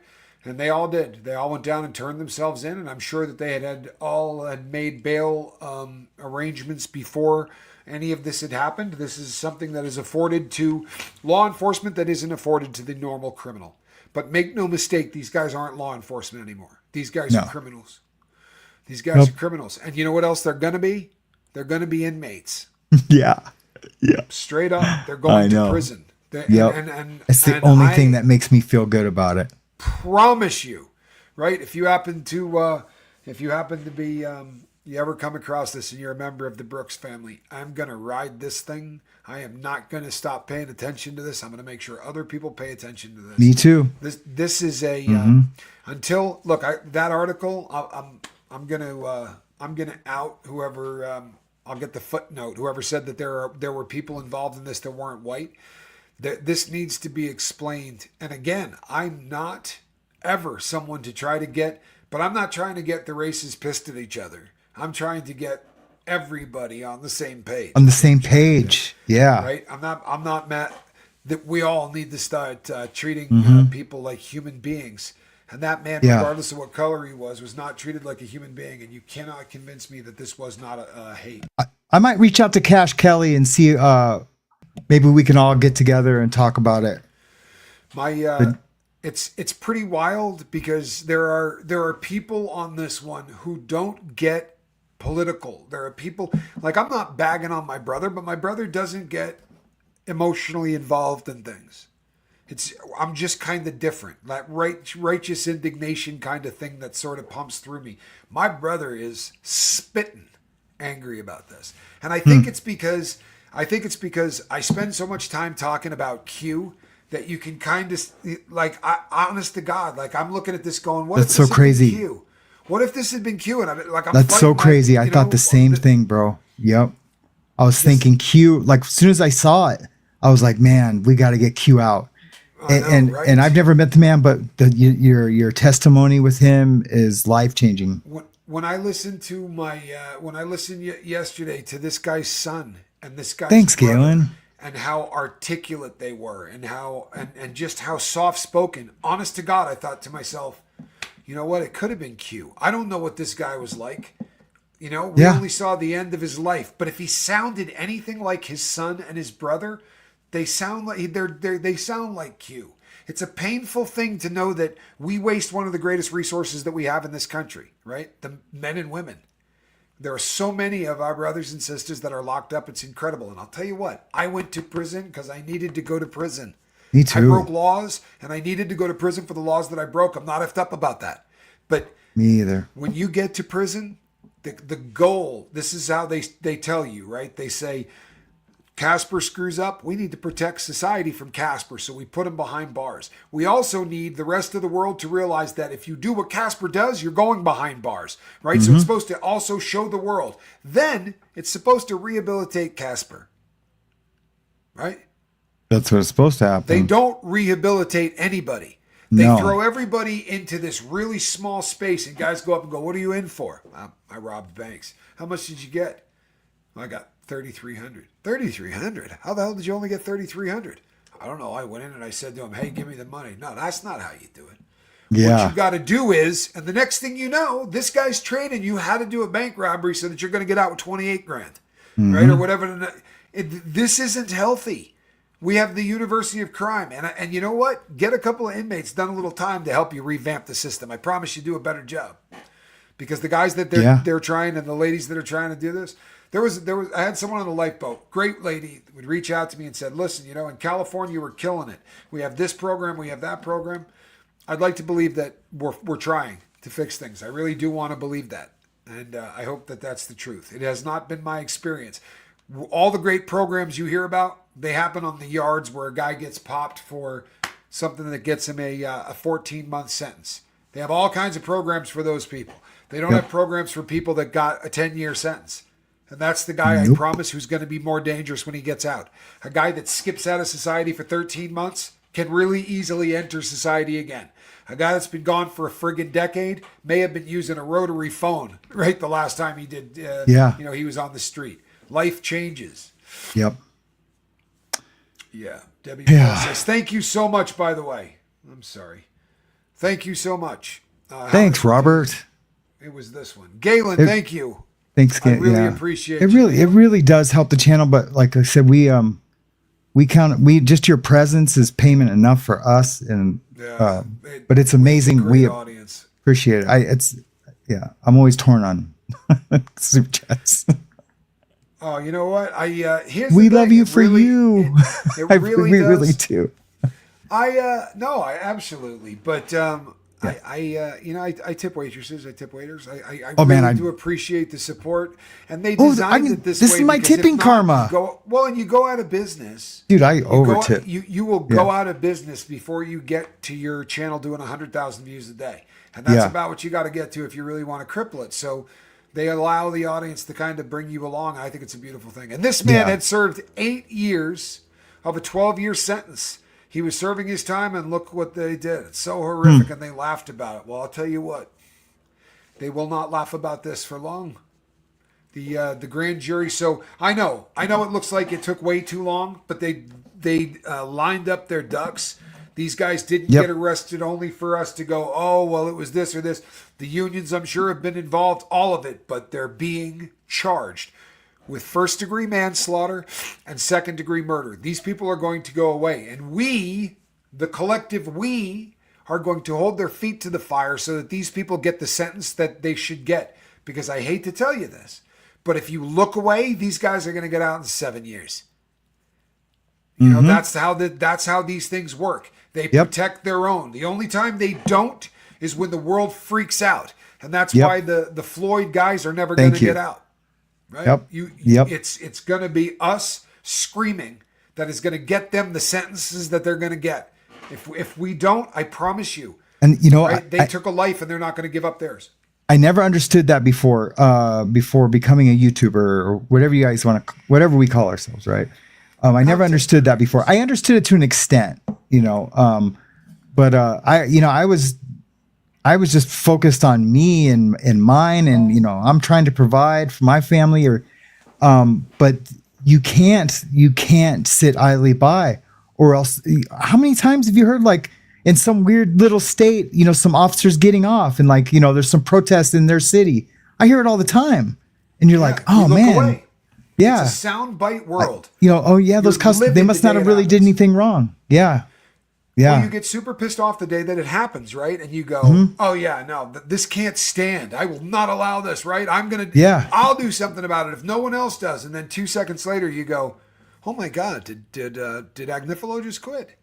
And I'm not, look, I do it. I have to do it. It's what we do. But there are certain stories that you can't let go.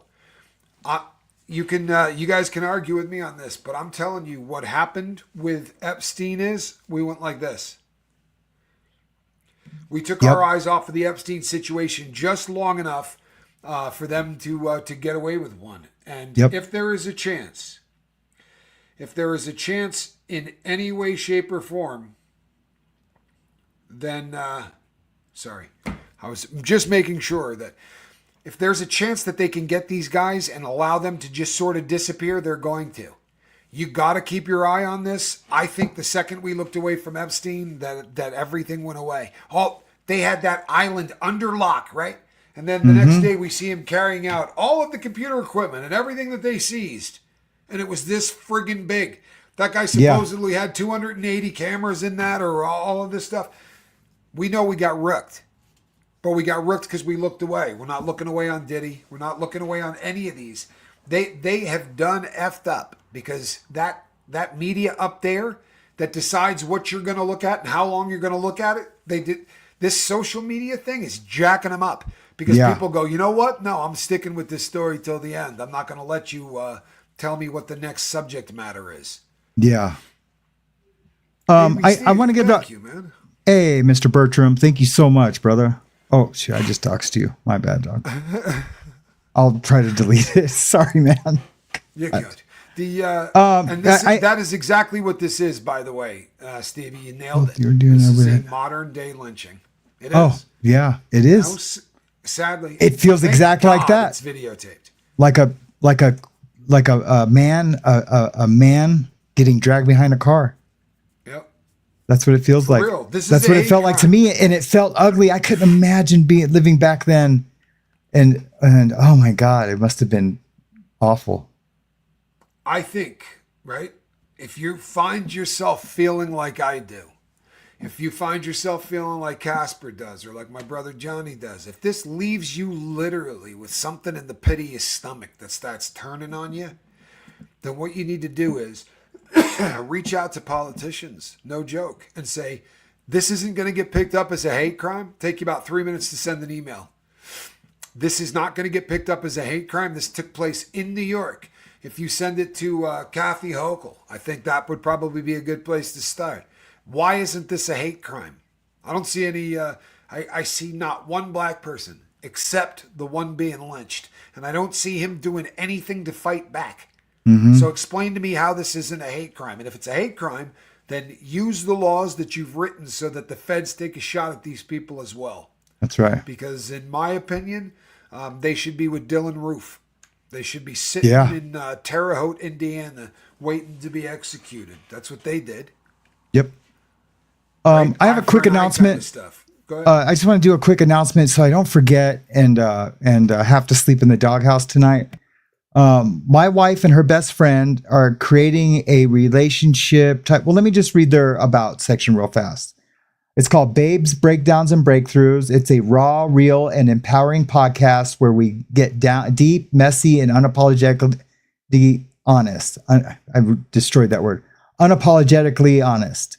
What we do is answer your questions, need advice. We've been there. Send in your questions or in the chat, and we'll give you unfiltered, hard-earned wisdom. They're going to be interviewing survivors. We sit down with incredible women who have persevered, sharing their powerful stories of resilience and transformations. They help break the stigma. No topic is off limits, from toxic relationships to mental health, addiction, and healing. We talk about the real struggles and how to overcome them. This is more than a podcast. It's a movement. It's a space for healing, laughter, and breakthroughs. If you're ready to reclaim your story and step into your power, you're in the right place. These two women have been through hell and back, and we all have, but they're just trying to figure out a way to where they can, because they both have been talking about this, doing something like this, not on YouTube but in real life, and finally decided let's just try it on YouTube and see how it works. They don't need money. It's not about money. It's about just, very cool. Yeah, it's super cool. And they're both amazing women. They were single moms at one time back in the day. But both been through a lot with ex-husbands who are all in prison. And they're young. They've been through a lot in their young age. So, here's a link to their podcast. It's going to start right around 11:15. 11:20, so maybe somewhere around there. Stop in and check it out. At least to say hi. Maybe say you came over from the Mayhem show and wanted to give your support and just say hi. That would be amazing. What's the name of the title again? The name of the show? It's Babes, Breakdowns, and Breakthroughs. Oh, I love that. Yeah. I love that. Absolutely love that. Very, very cool. Very, very cool. I subbed and I love the description, says Teresa Clay. Yeah, I think, we talk all of the time on the other channel that I hang out on about connection. And it's getting to the point where this is becoming a cliche, and that makes me so happy it tingles. But the opposite of addiction is connection. And I don't care what else ails you. If what ails you happens to be of the psychological or the mental variety of pain, then you're going to find connection to be a magic bullet in so many ways. Mm-hmm. It's the reason that the gold standard for recovery from SA, recovery from combat, recovery from, adverse childhood experiences, or ACEs, the abuse that a lot of people suffered through when they were kids. The gold standard for treatment and all of that is what? It's sitting down with other people who have survived the same thing, so that you find out you're not the only person in the world who thought that you thought made you insane. When you find out 150 other people had the exact same thought, you're very sane, you're very normal, and everything that you're going through is something that a million other people sadly have already endured. That feeling of connection changes people's lives. It really does. I love that your girl is doing that, and I really hope everybody stops by and checks that out. Yeah, that'd be cool. I see a lot of people saying they've already been over there and sub. Thank you so much. I know they appreciate it. 13 years. What? And the first time I ever did that was with him. And Nice. yeah, well, we didn't do it like this. Right. Yeah. Yeah. Well, it was the 80s. It was the 80s. If it's worth doing, it's worth doing. It's worth overdoing, Right.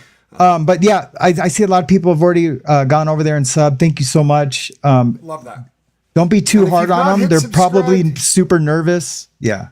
Oh, well, the first one's always the best. Man, yeah, I can't wait to watch. Years later, and you go, "Wow!" Right? Yeah. That was me. I've watched your first ones, and I'm like, "Look at this guy." Right? Been a mine too. You but really I know you really become it's an evolution process, to be sure. Mm-hmm. You get to a point where after a while you really kind of forget that you're sitting in front of a camera. But in the beginning, it's that red light is even if you've done a lot of speaking, there's something that is so unique about talking to a light. You're Mm-hmm. not, you don't get the interaction when you talk in public and you say something funny, everybody laughs. You Yeah. say something funny online and you see laughing emojis 45 seconds after you said what's funny. And it's kind of tough to see if you're really if you're really rocking with the audience. It's a little tough to see if they're Yeah. Yeah, that's It's awesome. really funny that you should say that. Would you be referring to Rattopia? What is that? The experiment where they took, you remember the commercial from the 80s? In the commercial from the 80s, they showed a rat, and he had a feeder bar, right, that he could hit. Mm-hmm. And one gave him Coke, right? And the other one gave him food, right? Sugar, water, right? A food concoction to keep them alive. And the rat would just keep hitting the blow until it died. And we saw those experiments done in the 80s, and it's terrifying. But these people did an experiment where instead of just the rat being in there with the blow and the food, there was this huge rat utopia. And he had wheels he could run on, and he had cool things like ball pits that he could play in, and there were, just paper that he could shred, and all of this. And there were hot rodent chicks running around, and there were other rodent dudes to hang out with. And what they found was that if you put about 100 of them in there, 3 of them would go over and do that, and just sort of kill themselves on the blow.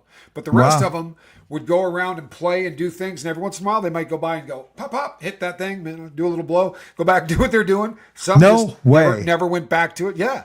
And what they found was when there was connection, when there was other things for them to do, and other rats. Amazing. The next thing you knew, this checks out. This proves out.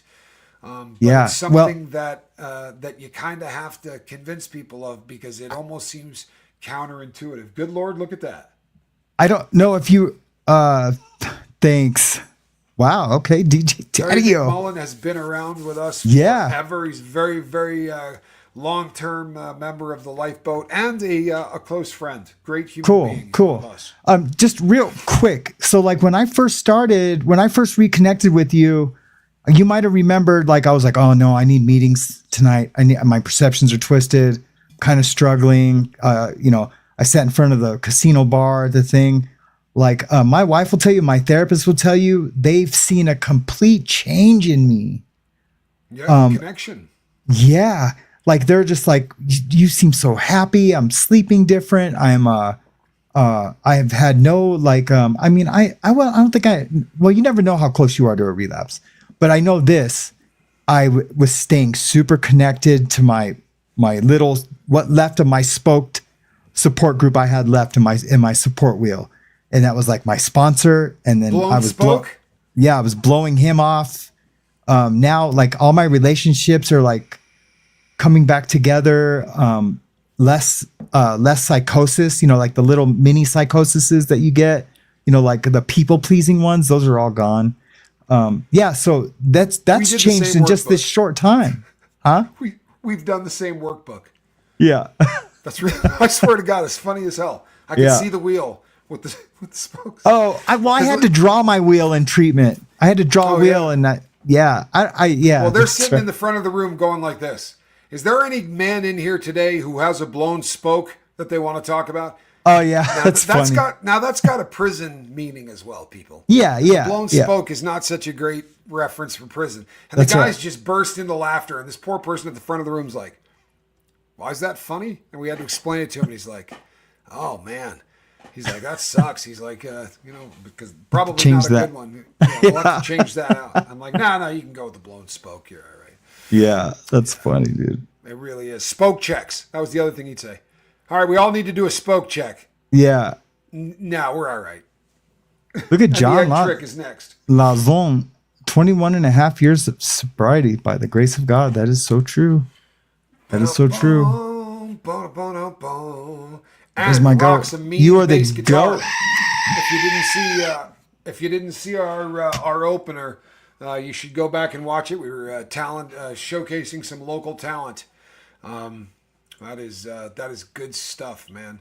The Royal Order of Jesters documentary has been postponed by the Atwood people because they are in crisis mode because of what is happening to their friend and the fact that she's incarcerated. They're kind of thanks, Alois, and I get it so much. I appreciate get that. it. So our thoughts and prayers are with her, and we're gonna be better educated on that in the future. I would imagine by the time the weekend is over, I will be hearing a whole lot of that. Dead Cell, 3.5 years off of Smack and Fent.